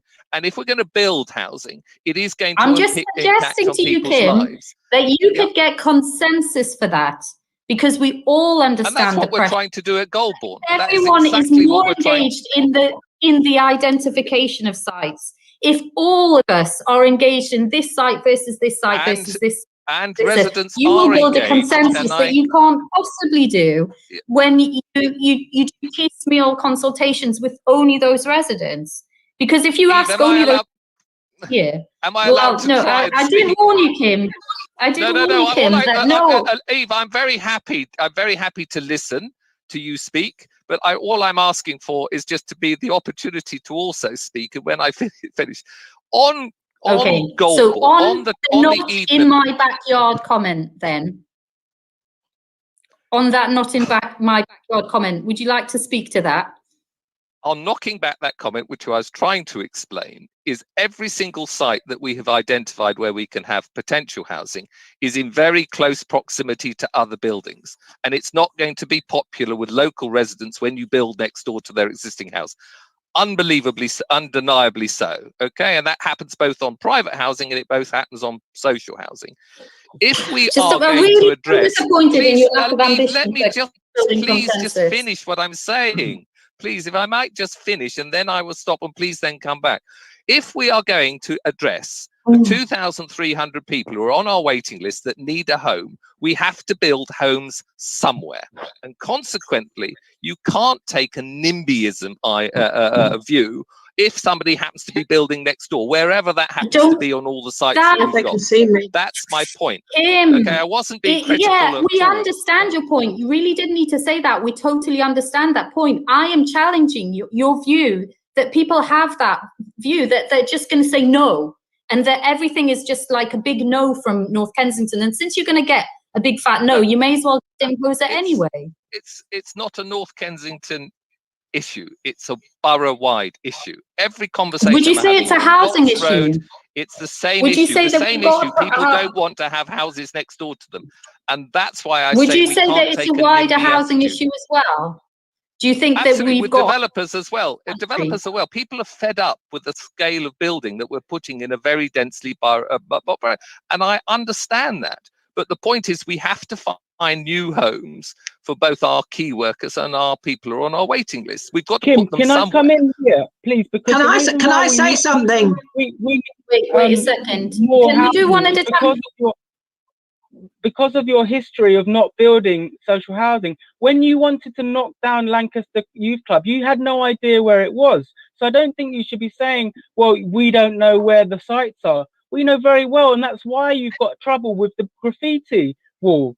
That's what, and it shouldn't be you deciding at all. It should be North Kensington councillors. The reason why we just talked about consultation, we don't want to engage when you say you're doing consultation. You're not listening, right? It should be Pat Mason and the Goulburn councillors. They should be sitting on there with RAs, and it shouldn't be you deciding in the first instance because your first step is wrong. Your first step in saying that we don't know the sites. You don't know the sites. You wanted to knock down Lancaster Youth Club. I've never been there. We've lived here. I have lived, and I know those sites. I've been on every single site that you're talking about. I've played there. I've lived there, and so probably has everyone else in this room. Sorry. Thank you, Jacob. Can I say something? There's loads of people want to come in on this. Natasha, you were going to speak. I actually think that we need a more radical solution to the housing crisis. And I mean, I know from walking up Artesian roads, from walking up Northumberland Avenue, so many roads where more than half of the houses they're empty. There's nobody living there. They've been bought by rich investors. They're land banking. They don't live there. They don't need the houses. I don't think they should be allowed to buy them, and I think they should be compulsory purchase back. And I know that's radical because unfortunately, we don't have Jeremy Corbyn as a prime minister. But that I can't see that there's any other way to go. If we're actually going to find a solution, we've got to use the buildings that we've already got. And if they're not being used by somebody, then we should take them back. And then we don't have to build. We don't have to build more and more. That's my idea. Yes. Thank you, Natasha. I know the compulsory purchase orders have a specific sort of issue around them. We've got others on the call who might like to come in on this. We've also got Paprika, we've got Ilaria, we've got Ansha, we've got Monica, and we've got Pablo. And I'm just inviting you to speak to the discussion that we're just having here. You can see Pablo, hello. Hello, how are you? For those that are in the call that don't know me, my name is Pablo. I've worked in collaboration with various campaigns in North Kensington. 3 years ago, we collaborated in a course on public participation and co-design that ran at UCL. So we collaborated with the campaigns Friends of North Kensington Library, Safe Worthington College, and Westway 23. And then so I came to know kind of like the North Kensington community through that collaboration, and it was great to kind of like see how the North Kensington community has kind of like fought for the social and community infrastructure, and has also kind of like created that community infrastructure through that fight, and how kind of like many of these great spaces that are there today in North Kensington are thanks to the community.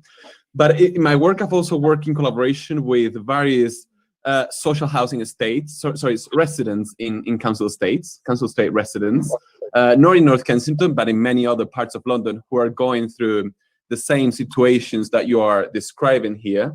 So I've been working in particular with various council estate residents that are resisting the demolitions of their homes, but that want to propose alternative plans.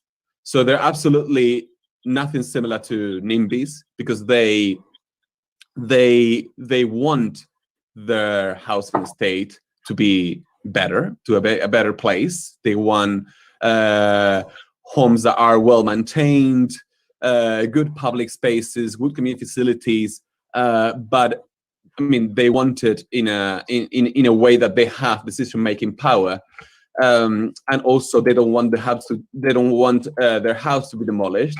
And if their housing estate is densified, I mean, they want also that more community facilities and public spaces are added, because one of the key things of the densification of social housing estate is that it's normally just homes, and it's just kind of like a calculation of how many homes you can fit in one site that is not a site, it's actually a place where people live.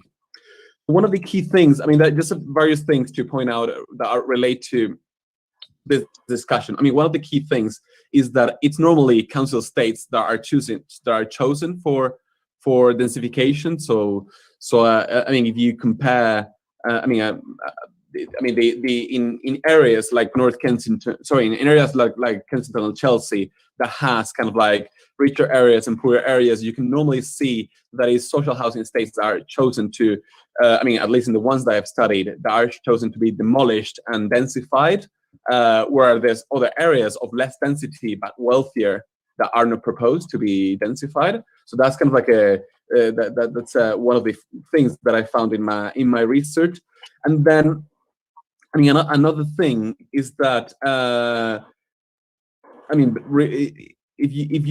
looking at options of refurbishing existing home and adding new homes normally leads to more council rent flats than if you kind of like demolish an existing council estate and want to build it from scratch, because from the time to demolish and you have to rebuild it, it's all the way up.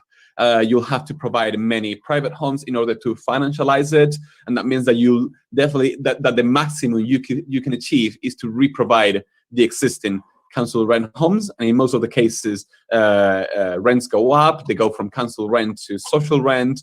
Normally these kind of things is the things that I have studied in my research, that the situation of the rents normally goes up in these regeneration processes. People are moved out of their homes, and then also that one of the exercises, for example, that I've been doing together with residents is, for example, I'm working now with a group of residents in Wandsworth that they're opposing the demolition of their homes, which is what the council is proposing, and they're proposing alternative plans. Is that we've had kind of like every 3 weeks we have workshops with around that normally is attended by around 40 residents, where we do different co-design and co-production exercises. Well, we collectively design proposals on how to improve the estate, and that leads to not just kind of like an exercise of how many homes you can feed, but also what kind of social infrastructure the housing estate needs in terms of youth facilities, better public spaces, community gardens, health facilities, and things that would improve the social infrastructure. So it's not just a matter of kind of like seeing how many homes you can feed in order to meet certain housing targets, but it's also how to create places where people can live. Thank you. That's really helpful. So interesting to hear that there's, you know, the most obvious thing, knock it all down and start again, isn't necessarily the most efficient thing in terms of increasing the density of social housing, particularly, which might be being overlooked because, you know, people weren't really concerned about that in the past, although the council is currently concerned about that. Before we go to some other comments, I'd just like to feed in what Isis has asked on the YouTube comment page, is why don't residents know what sites are owned and how many have been sold off, so we only have room for 600 homes? Can residents challenge the fact that we own so few sites? How can residents get involved at the beginning? I think this was the point I was really trying to make to Kim, but perhaps not being so succinct and clear as Isis is here. But how can residents get involved at the beginning? Because by the time for residents to get involved, there are very few site options. And I would argue to you, Kim, and hope that you're still listening, that's possibly why, if you get people involved earlier in identifying sites, in thinking about what increasing density means on those sites, that you might, you might get less resistance. A Facebook user has come up with, Kim, it is a fundamental right of every man to have a roof over their head, and council is council for us. It's good that you came to this meeting. It is part of a change. Someone else had written, there's no definition of key worker in planning legislation, which is really important. But I'm just aware of time, would like to bring other speakers in. Have we got, I can't actually see whose hand's up, so I may need a hand from someone who can see the Zoom screen of who else would like to come in at this moment. Well, I think we've got, hooray, everyone. Sorry, if someone's got a hand up. Paprika. Okay. Thank you, Paprika. Hi guys. Hi. I'm just saying, hey, I'm just saying hi to everyone listening quietly with my children, and they are also fascinated by this discussion. And it's, it's lovely that we have time, for each other to reflect on things. And there's a lot of really, unjust things happening around, mainly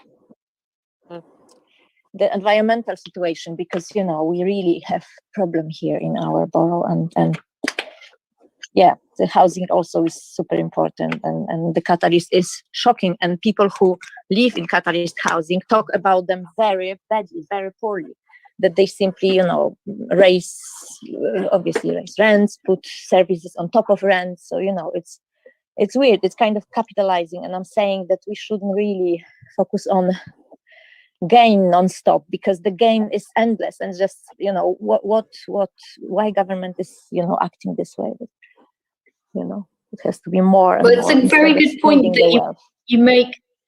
It's a very good point that you make there, Paprika, about thinking about the environmental impact of building housing in really polluted area already, increasing density in areas of the borough where and cutting traffic trees instead of and cutting trees. More. I have to really, there is something like we can apply for trees. I've seen it on Council's website or somewhere, but we should really, like, if Kim, if you can pass the message, if you can come back to us, for example, we need trees now to recompense for those they were cut. We need a lot of trees. You need 100 or 200, and we'll find places to plant them somewhere here. You can help us as well, because deforestation in our area is a crime. As Konstantin said, the life expectancy in our borough is shorter because we have Westway, we have like fumes everywhere. Yes. Westway, and a lot of traffic, and a lot of fumes. And yes, the whole borough's in illegal levels of pollution, according to European, no longer applies. Thank you for that, Paprika. There were lots of so voices. I will be listening, and I love you all, and my boys are going to sleep, so I think that I'll slowly kind of sleep Thank away. you. Thanks. Good night. Sleep tight, everyone. Bye, guys. Steve, somebody on Facebook has asked if Kim can provide an update on the Catalyst housing situation and whether they are going to halt any more tree cutting. Kim, are you able to answer that? I promise I'll let you get to the end of the sentence. Thank you. Could I come in before the councillor? Oh. So the short answer and the sad answer is that we can't stop Catalyst doing what they're doing. We just don't have the power. We've looked at what powers that we might have in order to do that, and there are no powers that are able to stop the council overturning a decision that was granted 10 years ago. What we have tried very hard to do with Catalyst, and bearing in mind that the third phase of this development that they have is something that they're going to be coming out for consultation on, is that they will be very well advised to try and work with the residents to save as many of these trees as they can. And I think it's bitterly disappointing on how few they have been able to save. We've offered to put them anywhere. They don't just have to go into Athen Gardens, because as we all know, some of these mature trees are extremely mature, and we don't want them lost. But I wish I could turn around and say to you that the council had a power to stop this. You know, we've tried. The only power we have is the power of persuasion, and that's obviously very much a power which has been demonstrated by the residents as well. You know, but you know, we've got a stay of execution. We're still talking to them. You know, we have arranged a meeting with them to have another conversation with them about how we might actually address this. But there isn't anything legally that we can do to stop this. Yeah, I mean, the planning system is quite weak in some ways in terms of what you can and can't do and what you can call in, and that might be a wider thing. But Tom, you had a comment to make. Did you want to come in there? Yeah, you can hear me, right? Mm-hmm. We were talking at the beginning about power, and on Saturday, Toby left off talking about power. And I think we've seen a demonstration of the power imbalance, because we're here to celebrate saving the library and the community and what we do together. But what happens is there's a councillor on the call, and then everybody's so desperate to make their point to the councillor, the one who has the power, and to try and persuade them of their point of view, that it takes over the event. And I'm not saying it's not been a wonderful event in many ways, but I think we've got to be really mindful of that power imbalance. And if we had power, we wouldn't need the deputy leader of the council on the call, because really, and the same on Saturday, there was a councillor there. She didn't say anything. I went to a meeting about the memorial the other week. The MP was on. She said nothing. And the reason that they didn't say anything is they've got nothing to say. And the only reason we have to have them there is because they've got the power and we don't. It just comes back to power and power. And there's a danger we're going to get too comfortable fighting. And we're getting a kick out of fighting, and we're scratching an itch and scratching and scratching. And they're very comfortable defending themselves. They've become very skilled at it. We're skilled at protest. So I'm not saying I've got the solution. I'm just very mindful of that dynamic and how unhealthy it is, really. And I just want to put it out there. Maybe in the talks later this week, there are some ideas of how we can just shift that as a community together and say, okay, this has been going on for years, like way before the fire, but intensified since the fire. What can we do about that? And I'm just on housing. I mean, there's no way. I've got a 13-year-old daughter. There's no way, even if Jeremy Corbyn had won the election, his plan wasn't radical, and his was the most radical we're going to get. But it's going to take 50 years to get the sort of level of housing being built to satisfy demand, if we get a government that's interested. So it's I don't know the value of having Councillor Taylor Smith there. or any of them. It's a huge issue, housing. It's the key to dignity. It's the key to health. And it's also the key to keeping us fighting, keeping us from joining together. It's the key to everything. And how do we, Tom, how do we get that balance? Yeah, how do we get that balance, Tom, between one of the key things that has come up today in a conversation is how do we get that balance between building the necessity to create more homes and then the necessity to have balance with enough of nature around us to be able to sustain us as human beings and in terms of our mental health and well-being? I mean, that for me is also like is a key thing because they're both important. We need homes, but we need space. We need to have our trees. We need to have our nature, enough nature around us to be able to, for us to be well. There's some very imaginative architects who can build around trees, who can work with trees. And I think where there's a will, there is a way. It just takes the will, it takes imagination. And I think a lot of the powers have got stuck in a very regressive mindset, and that really needs to shift for humanity's sake, for the world's sake. And Pablo, I would love it if you could come work with residents and capitalists on phase 3 of the redevelopment. If that's something that we can make happen, that would be amazing. Wow, that sounds like a really interesting collaboration. I'm just hearing someone come in there. Was that you, Pablo, answering? Hooray. No, it's me just saying interesting. Yes. Look at that. I think the council just lacks, they lack imagination. They just lack imagination and engagement. They should basically be on the streets, getting to the heart of what the community actually stands for and actually means. Yes, can I say something? Yeah, Lauren. Yes, please. Hello, I'm an artist, but I'm also a youth worker, and so I'm very sensitive to to the subject of youth clubs, and I know people who live, I know 6 sisters, a brother, and a mother living in a basement flat in in Labrador Grove. So I don't know. I guess what I'm trying to say is, before taking decisions, to get a bit more inside the situation. Of course, consultation and maybe go to a youth club, visit a youth club.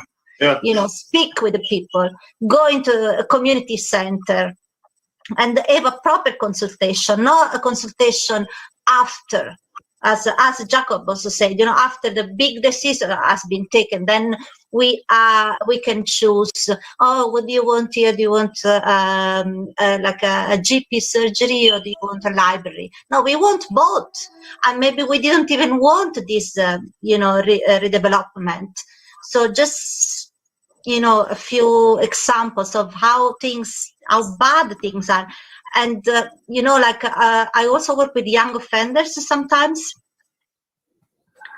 And I came across 4 people, just getting back to Lancaster. I mean, I know this is more about housing, but it's all related, 4 people only working once a week in this place with young offenders.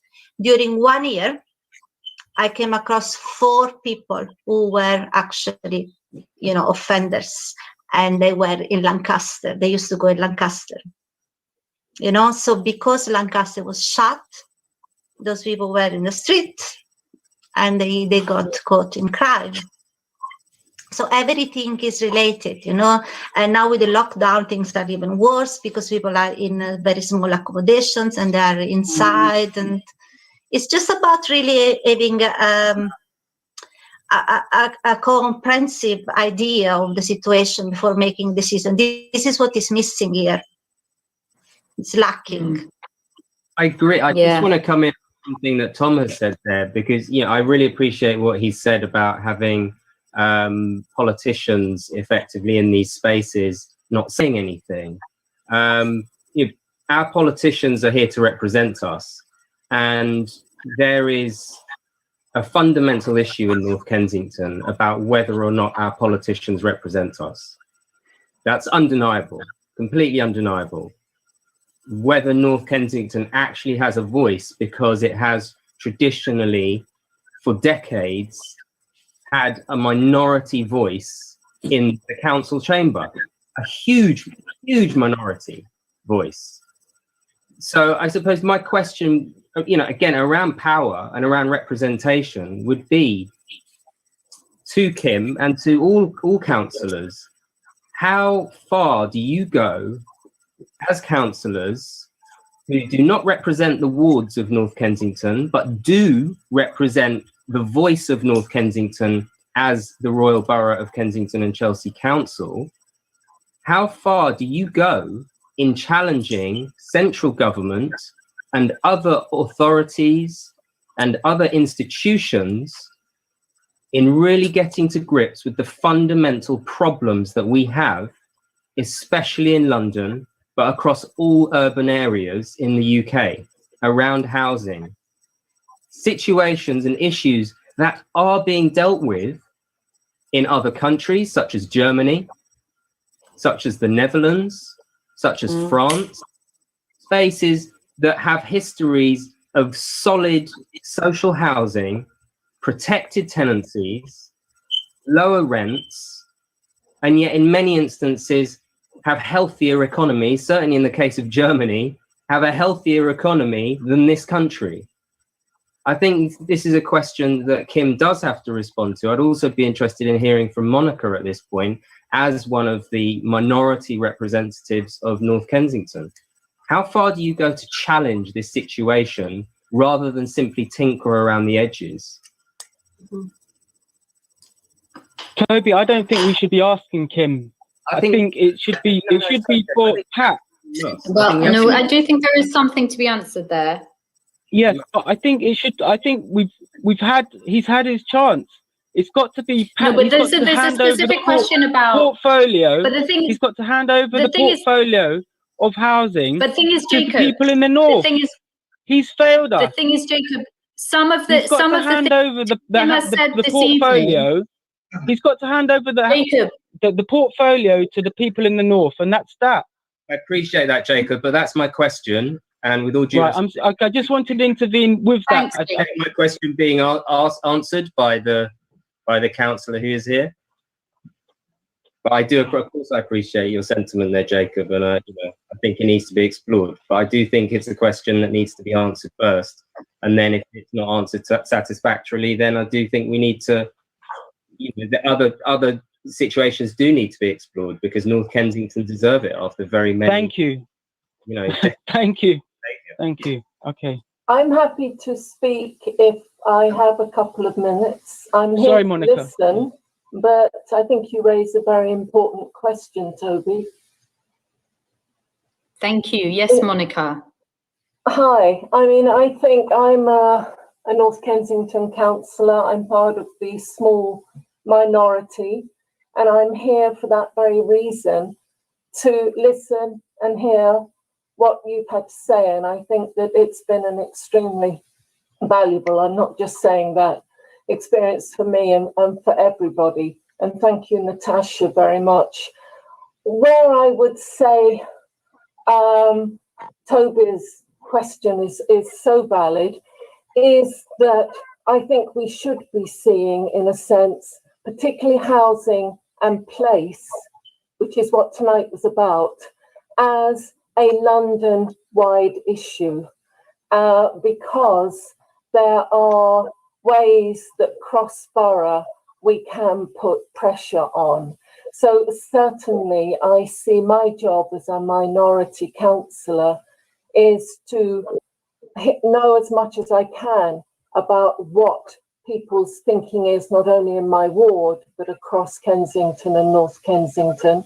And as I did with the North Kensington Library, support your campaigns as much as I can and use my little influence, but what we can do at the council to put that pressure on, but also to use our relationships with the Mayor of London and with the fact that the ways of the thinking of the many Labour and minority people is the majority across London. I don't want to become political because this isn't what we should be doing, but certainly without the current mayor that we have and the influence that he's had, this council wouldn't have half the money it has for building social rent housing. But the issue that I think is really pertinent to how we work in much better partnership, let's say, Toby, the Westway Trust, I would love to see leading on a partnership with TfL, not just being part of a partnership, but leading on those kind of issues with Westway and TfL around pollution. And the issue that I grapple with all the time around housing and place, and then I'll finish. But the grappling that I have all the time is that that's obviously my largest casework. And Kim has the figures, but we're talking thousands in temporary accommodation, as well as the hundreds of families in North Kensington who are overcrowded and are on waiting lists. And all of them want to remain in North Kensington or come back to North Kensington. And why do they want to do that? They don't want to go to Earl's Court. If offered something in Chelsea, I always get a lot of refusals. I really can quote all my casework on housing that this is the case. And they want to remain here, and we haven't really talked about place because we have a very clear, valuable place that is North Kensington, that is more valuable actually than Earl's Court, than Chelsea, than some of these other areas, because we actually have what everybody's now talking about. It's a 15-minute city. Our support groups are here. Everything is 15 minutes, not just our GP, not just our schools, but the whole community in place that's North Kensington. And so what I grapple with all the time is asking or making people aware that they do have options to be housed quicker, perhaps, if they widened their area they were willing to live in. I very rarely, and it's not my job to push, it's only to talk about the options, that the wait might be a little less long. But so therefore, when I hear kind of some criticisms, and it hasn't come tonight, but that we shouldn't be building new homes in polluted areas, then my feeling on this, which we haven't discussed, is that we have high pollution rates right across North Kensington. I think we need to demand that we do have new homes. We're part of it right from the beginning, of course. I'm afraid I don't think it's a ward issue. I think it's a borough issue. But of course, most of our emphasis is on North Kensington. But we should be demanding that all new homes are of a quality that is, they're designed and they're constructed to protect people and to be what we call, zero carbon, and that we also work very, very much in bringing in our allies and similar thinkers from other parts of London. I know Kim will agree, the one thing we would agree on this is that before Grenfell, this council refused to even deal with a Labour mayor to consider social housing, but we have brought in 300 million from Sadiq Khan. And so the context of us living under the current mayor and the context of us working with TfL and the mayor on pollution issues is something that I certainly try to do. So I'm sorry if some people think because I didn't speak before now, it was because I had nothing to say. I think these events are where I really need to listen, and then I can have my say at other times, and I can take the council's time and the little influence I have to feed that back. So thank you very much for this event tonight. So happy to support it. Thank you, Monica. Thanks, Monica. Is there any plan to, you know, all those empty houses? Is there any plan at all if a house has been empty for like 2 years, 3 years? Well, this speaks possessed? exactly to the question that Toby asked, which is what kind of things are the council doing to represent us at a national level? Because actually it's very hard to compulsory purchase homes in order to build homes. I don't think it's possible to do that at the moment, but Kim, you might have more information on that. And could you please, Kim, also address that? What do you do as a council to address the shortcomings of the planning system, to address the shortcomings of housing policy generally, which means that you are, you know, it's very difficult to operate in North Kensington to build social housing. Kim?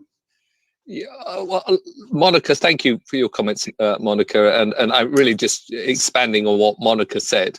The problem we have as a borough is that we just don't have the space.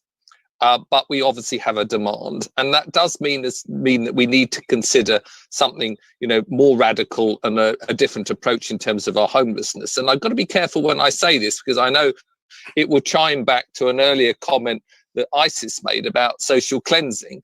And the answer is that homeless people not having secure, decent quality homes is a London problem. It's not an RBKC problem. If you're homeless in Manchester, you don't get rehoused in a suburb of Manchester, which is where you live. You get rehoused where there is availability of homes within Manchester. And one of the things that I've been lobbying very hard on is to reconsider how we actually provide decent homes to people. You know, we've got people who have been in temporary accommodation for years out of borough and in temporary accommodation, which means that the landlord can demand it back. So really what we've got to consider doing is building new homes where we have the ability for access to services, and you can build decent homes with good space in order to let the people who are living in those homes thrive. There is an issue because I'm a member of London councils, and I talk to my counterparts all over London, you know, predominantly London Labour boroughs now, because obviously there was a very small number that are now Conservative within London. And really what I'm saying is that we as a council would support in terms of recognising that if somebody's housed out of our borough, they are having access to houses, and it would be unfair for other boroughs to shoulder that burden as far as our council residents are concerned. So we must come up with a system whereby we can actually support people to have that infrastructure outside of London.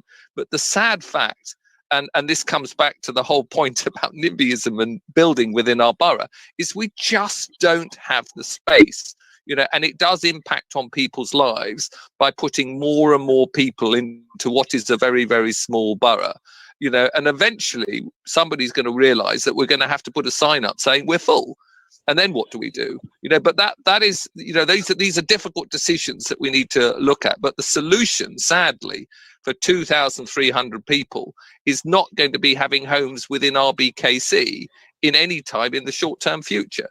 Kim, can I come back to that? Under the current system? Because I tell you what, I've lived here all my life, and I can list you about 15 very large areas in North Kensington, around Camden, okay, that have been knocked down and developed. We could talk about the Polytechnic across the road from Holland Park School. We could talk about the Holland Park School playground, the football pitches. We could talk about the Commonwealth Institute. We could talk about the waterworks, where there are now billion, I don't know, pounds apartments there. You can't put it on us. It's you, your government, the council, that has put us in this situation, and now you're saying to us there isn't space.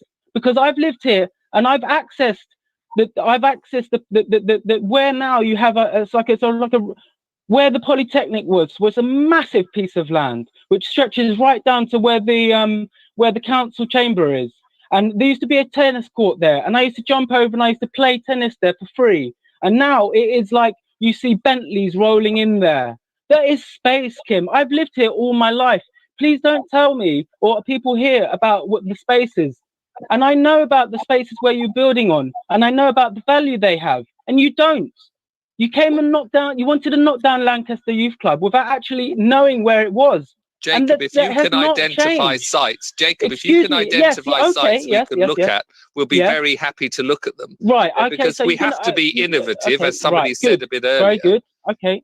Yeah, I'm right. really So you're offering me a position. Are you offering me a position on your panel to go and select? Are you offering me a position?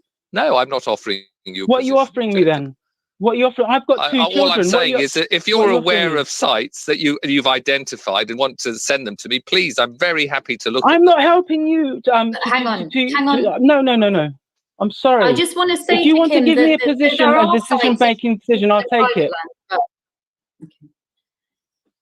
Okay. I'm not sure. I'm not sure my question's really been answered there, though, because my answer was about actually how are you taking this situation.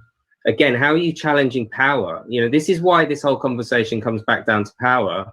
And this is why, you know, as far as I'm concerned, from what I'm seeing and what I believe I'll continue to see throughout this week of discussions and talks, is that a lot of this issue comes actually down to power, and it comes down to decision making, and it comes down to the way our politics is actually run in this country. And that includes the way our politics is determined by our media as well, by our broadcast media, and by our newspaper. My question remains is you know, how are you as the deputy leader of this council, an incredibly powerful council and an incredibly well-placed council, and as somebody who is part of the Conservative Party, a member of the Conservative Party, how are you using your platform to challenge this general situation?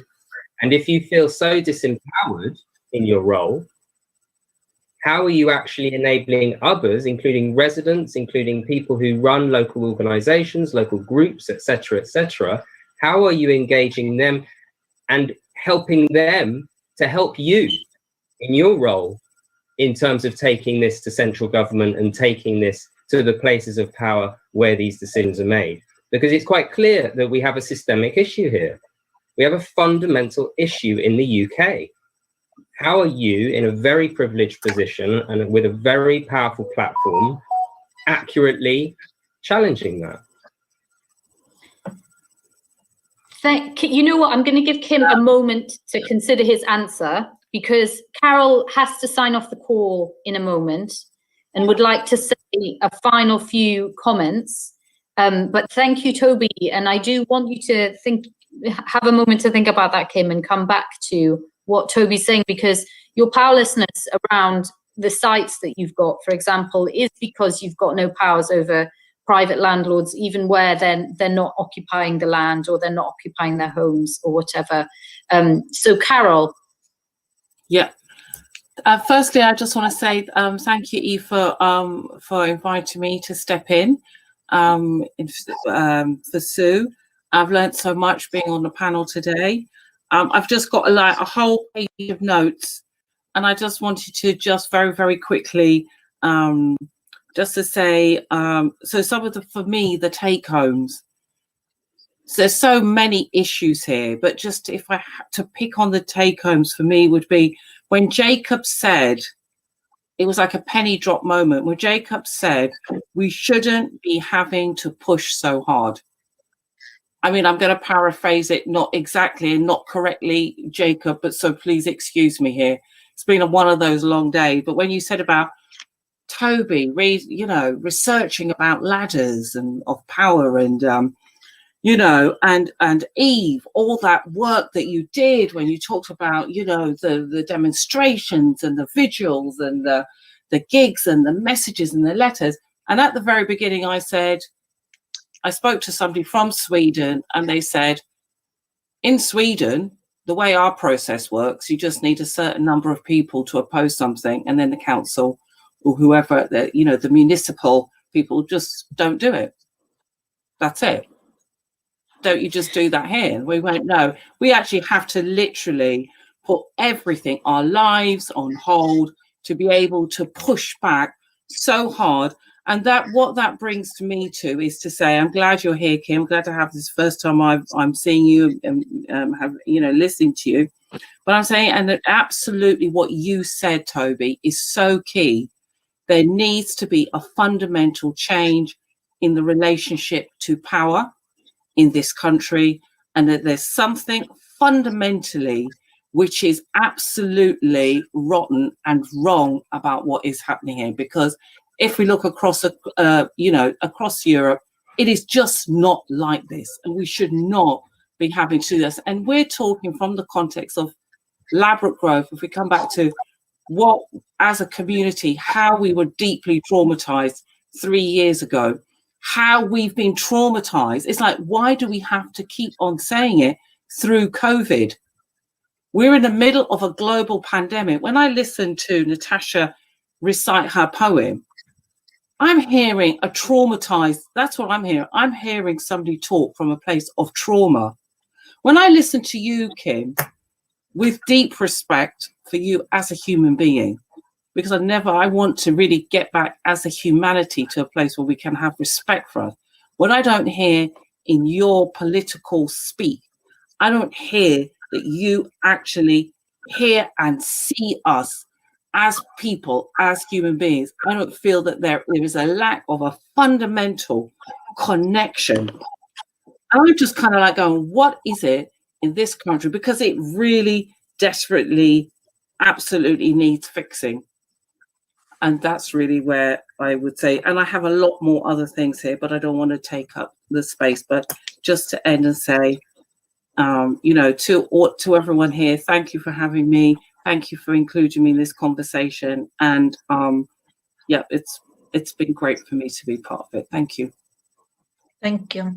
Thank you, Carol. Thank you. Thank you. And yeah, just a pause to say, really appreciate everyone staying on for in the discussion, even though we're a little bit over time, 25 minutes over time. Any of you who know me know that's quite a little bit compared to how over time my meetings usually run. So Kim, a moment to think about and reflect on what Toby is kind of demanding of you, and a demand that I think a lot of us would recognize and ask for, like, how are you using your platform and your power, and also talking about where you're not empowered to solve the problems for your community, the residents that you serve. How are you talking about that, and who are you talking about that to?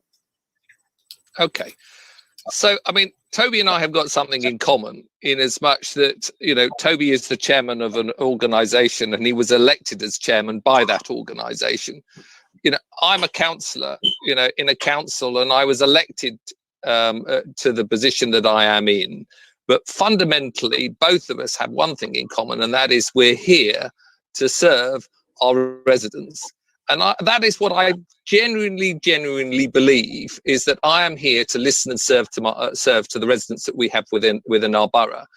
The difficulty is always that you do have to make decisions, for a collective, and a lot of people have lots of different views on things, and that is always the most difficult thing. And when somebody says to me, you're not listening to, quite often, I am listening, but I am just not able to deliver what they're asking from me. And that's always, I think, the challenge for both of us in terms of exercising our power. What I am very happy to do in this meeting, as I do in all meetings, is give that pledge that we will listen to our residents. We are trying to do things in a different way as far as this council is concerned, and listening to what our residents say. But we've got some really difficult decisions, and we've been discussing them today, and difficult problems in order to address. I think in terms of other exercising of power, people have talked about compulsory purchases. Those really aren't going to work the way they are currently set up legally, because you have to pay market rent for whatever property that you're buying. And within this borough, it just does not make economic sense, given that this funding is coming from your pockets as far as council tax is concerned, to go and buy very expensive buildings and turn them into social housing. It doesn't work like that. The other power, which I have been lobbying Jenrick and the housing minister on, is a thing called the EDMO, the Empty Dwelling Management Order, which is a power that's put in that gives the council the opportunity to step in and manage a property if it's not being occupied. The problem with that is it's been used probably less than half a dozen times over the last 10 years, because it is so restrictive. And that is something which we've talked to the government to say, well, why don't you try and look at how you might alter this to give this as another weapon that we have within our council? Because we do have a lot of empty homes, and quite frankly, charging 3 times 300% council tax on these empty homes is not an incentive to get people to give them up and make them available for much needed housing. So yes, I mean, I do genuinely listen to what people have said, and I'm very happy to have conversations, listen to Carol's comments offline after this meeting if anybody wants to contact me to further this discussion. But really to end up by saying how grateful I am that I am here and I am able to listen to what you have to say, and I really do value what you have said to me. Thank you. Thanks, Kim. And I just wanted to go back to Toby, because I heard you saying, well, we do have to make decisions, and sort of drawing parallels with Toby sort of sitting as chair of Westway. And I wonder if first of all, Toby, are you, I mean, I know I'm happy to hear, Kim, that you are lobbying government for the extension of that power, which I won't try and rename because I'll forget. But Toby, would you like to make a response to that, to what Kim has said there? Yeah, sure. I mean, obviously, I'm not entirely satisfied with that response. Yeah, I mean, I completely appreciate more than ever being in the position that I'm in now, the limitations around, to some degree, around power. But I guess that's exactly why I'm in the position I'm in, because I'm here to try to challenge that very structure and that very situation. Because I don't think it's a healthy one. I don't think it's a healthy one for me. I don't think it's a healthy one for the Westway Trust as an organisation. I don't think it's a healthy one for the community that the Westway Trust serves. You know, that's why I'm in a position, and other trustees have come on board as well, with visions and ideas of actually challenging these structures of power, these situations that have been with us for centuries, you know. And when we're talking about Westway Trust, we're talking about a charity. We're talking about an organisation that is part of a system that has been around for centuries and done things in certain ways. So for me, I would be failing completely in my life, frankly, if I didn't come into this position and challenge it with, in every way I could. At the same time, I completely appreciate the realities of competing agendas. You know, I'm someone, I understand the issues of wicked problems, you know, this idea of problems that don't have solutions, problems that can only be either better or worse. And I think my experience in Westway so far is very much that, you know, there are problems and then there are Westway problems. And they are problems that in many cases simply cannot be solved. You can only do better or worse. You have to balance competing agendas, all of that stuff. So I completely recognize what Kim has said, but I'm not satisfied with that answer. I'm not satisfied with that response, because I genuinely believe that there is more that people in positions of power can do to break down their own positions and break down their own organizational structures, to deliver more and to actually get a lot more help and actually create a better space for more people to support and more genuine dialogue and effort to be made to actually deal with these things in a way that is not you know, a sticking plaster, frankly.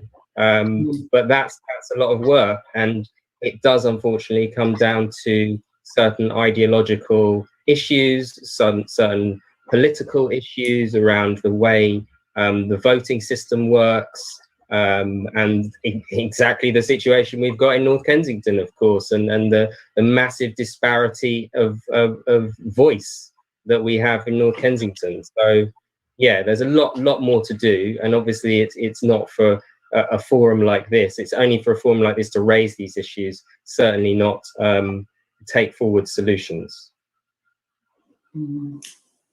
Thank you, Toby. Yeah, I mean, I think we all recognise the issue of wicked problems. What I would say to the council is, or certainly to Kim, is sometimes there's a tendency to name a problem that's difficult, a wicked problem, and then at that point just go, well, it's too hard to solve.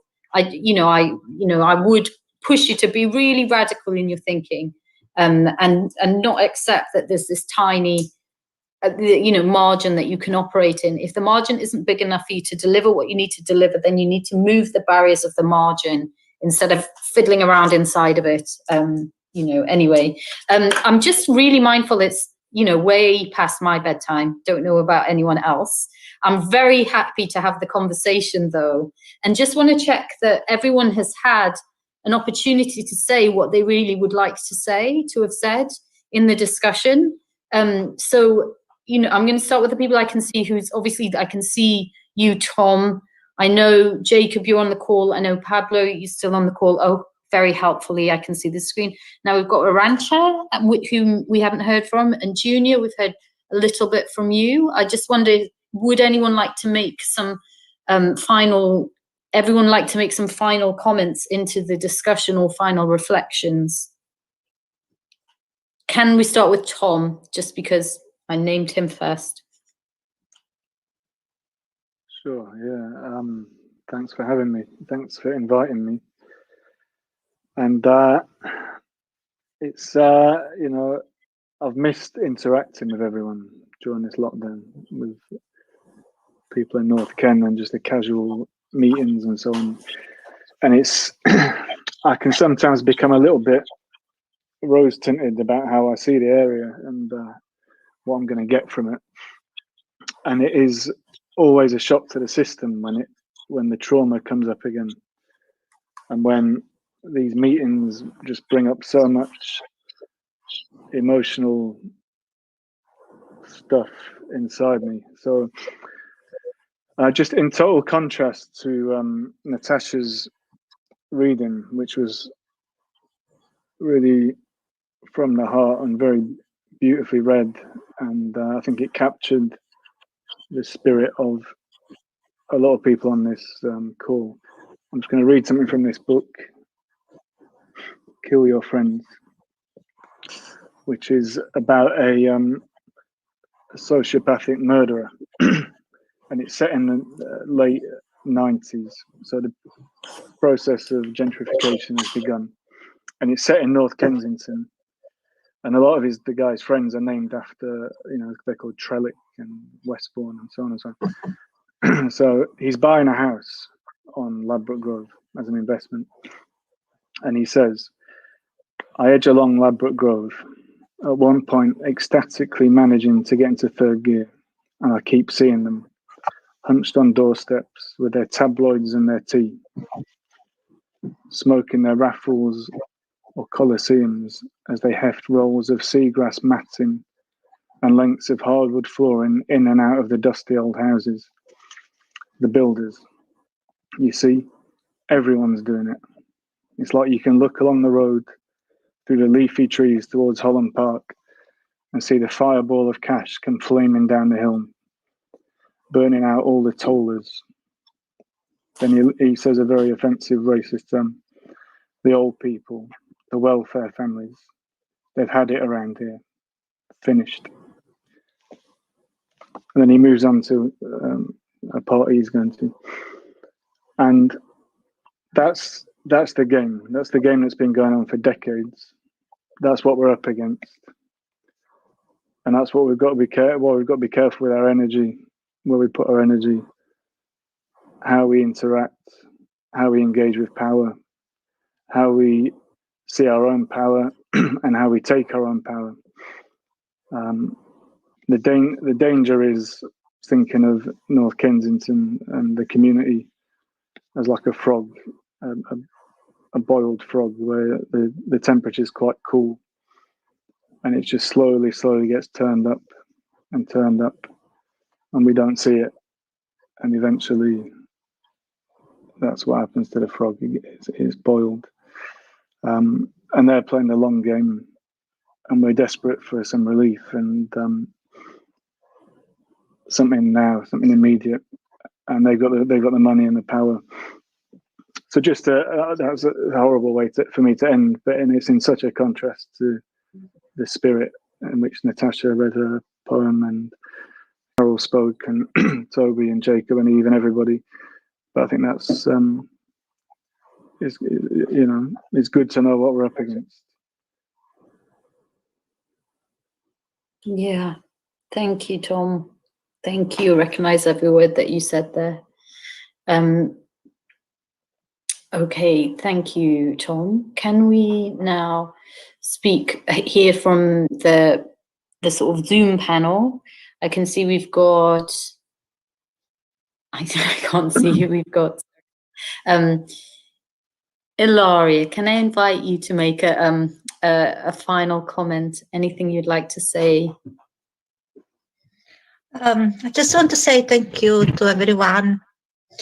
Yeah, I think what struck the most with me was I don't know who said that, like if you want to do something you can. I mean, not in those like words, but yeah, that was the thing that I think synthesized everything, you know, the willingness. And I saw a little bit of that tonight, I have to say, just a little bit. Where there's a will, there's a way. When there's a will, there's a way. Thank you. I couldn't think of the exact sentence. Yes, where there's a will, there's a way. Yes, let's join wills. Yes. And also, sorry, I will need some help from the Zoom team. How about, can we hear from Isis? Any final comments from Isis? I don't have anything to add. Thanks. Okay, thank you, Isis. And Toby? Yeah, not much to add. I mean, I think it's been wonderful. I mean, the fact that we've gone 40 minutes over, I think, is testament to the power of the conversation, the necessity of the conversation.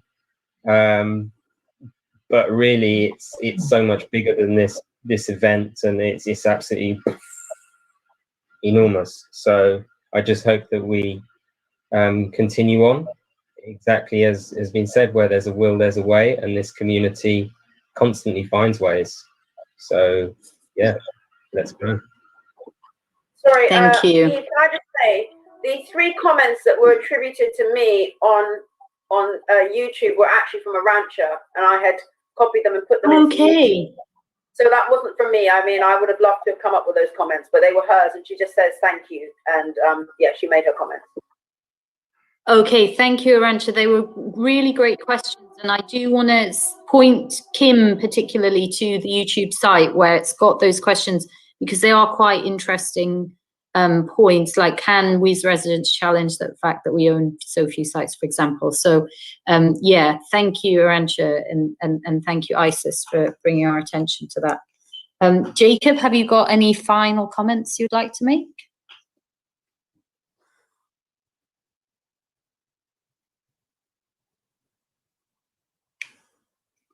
Bad the time for the kids, maybe. Maybe, yeah, maybe he's making some comments to the children right now. Pablo, can I invite you to say anything that you would like to say at the end of this? Yeah, just to say that for me, I mean, every time kind of like I've done any kind of like collaboration with different campaigns in North Kensington, it's been a pleasure, and that I've always learned a lot from them, and I wish kind of like the council would kind of like also kind of like value, I mean, all that kind of like local knowledge, and how and really look at how it can be brought into the decision-making process. Yeah, just that. Yes, thank you. Thank you. Yes, indeed. Let's join wills with the council. And Edward, you've been on the call, but you haven't spoken. Is there anything you'd like to say into this conversation finally, as we're wrapping up? Just to say thank you very much. It's been a really interesting evening. Thank you. Thanks. Thank you, Edward. And oh, I'm just struggling to see who I've been through. Oh, Monica. Junior. And Junior. Yes, thank you. So hi.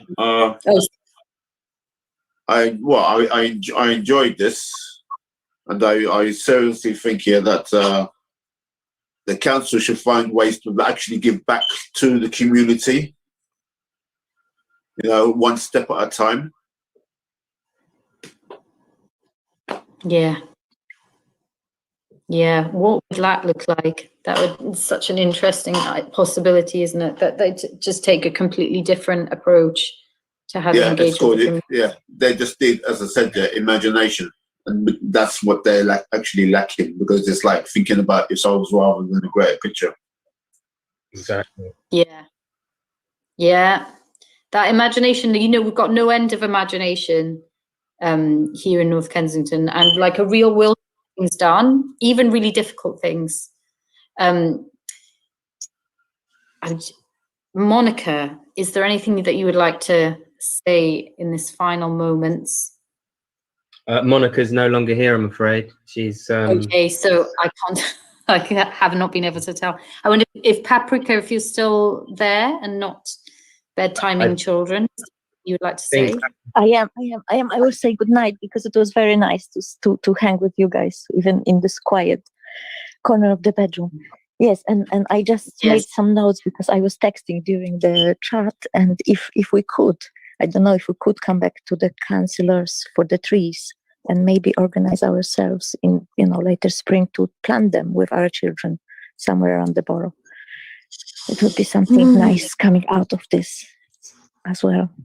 Yeah. Because we've lost so many trees that, you know, if I think that council is giving trees now, because I read it somewhere. So, you know, if we would apply for significant amount and plant some around the scraps and Warnington Estate to reverse the devastating effect of recent events.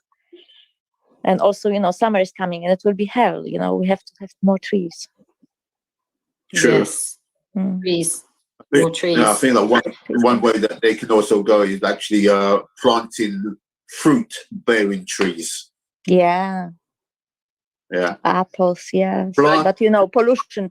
Then, you know, it's idealistic. Yeah, we eat the apples. Dream. Who knows? It's a dream. Yeah. Yeah. We have an amazing apple.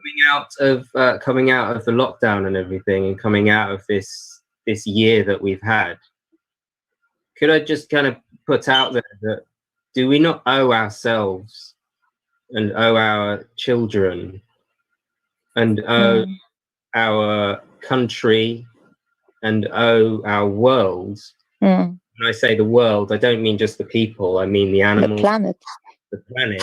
Do we not owe it to everything to come out of this and do something radical and be engaged with hope and actually engage with our imaginations and our creativity and our closeness to the world and our oneness with the world, rather than continuing this journey of separation and individualization? We don't owe it to everything, with this enormous shock we've had, to actually wake up. Yes, Toby. Yeah, well, waking up is usually a long process. You know, we talk about waking up as if it's between one thing and the next thing. And usually it's definitely in my house, it's a slower process than that.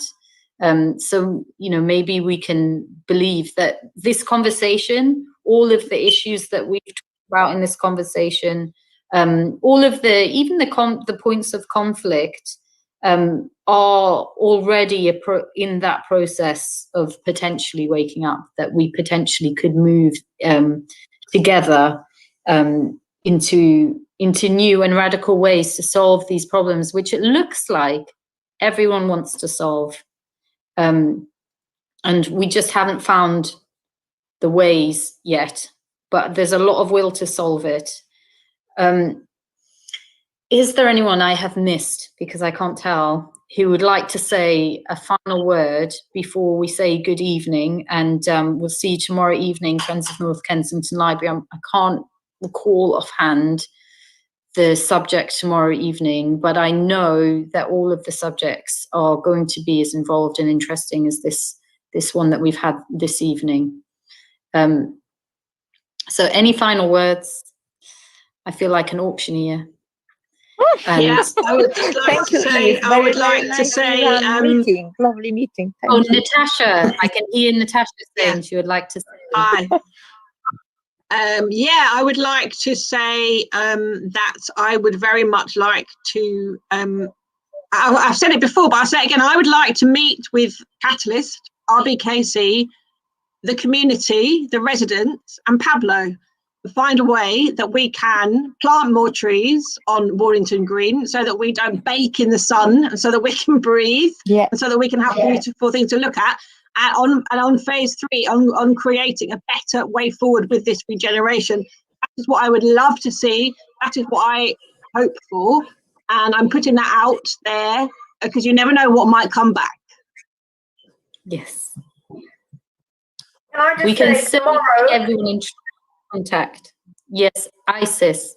Yeah, just to remind people, tomorrow is Our Learning, Knowledge, Production and Skills. It's hosted by a local resident, Mokhtar, and we have someone from Medea, Somali Development Organisation or Women's Organisation, Eversley from Metronomes, and Moira, who is representing Warrington College, all local residents. And we have Potent Whisper as our poet tomorrow evening. And just to say thank you to Nick Corston from Steamco for doing this for us, doing all the tech stuff, and to the City Life local living councillors in the North Wards of St Helens, Colville, and also in Norland for giving us the funding to do this. And of course, thank you to all the people taking part, particularly to you, Eve, and the other panelists for hosting this, and to Natasha, of course, for being our regular poet. Thank you. Thank you, Natasha. Thank you, everyone. Thanks and good night. See you tomorrow, everyone. Okay. Bye. Nice seeing you again. Hello. Take care, all. Take care. You're leaving! Ah! Look.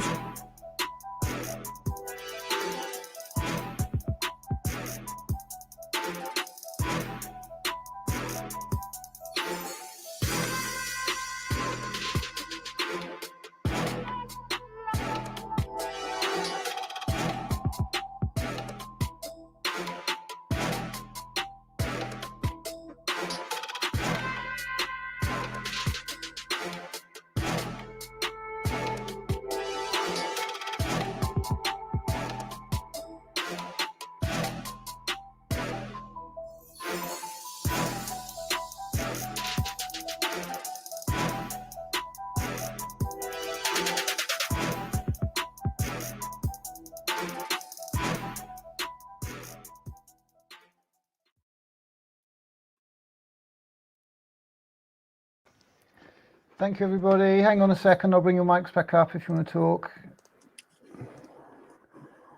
Where are we? Oh.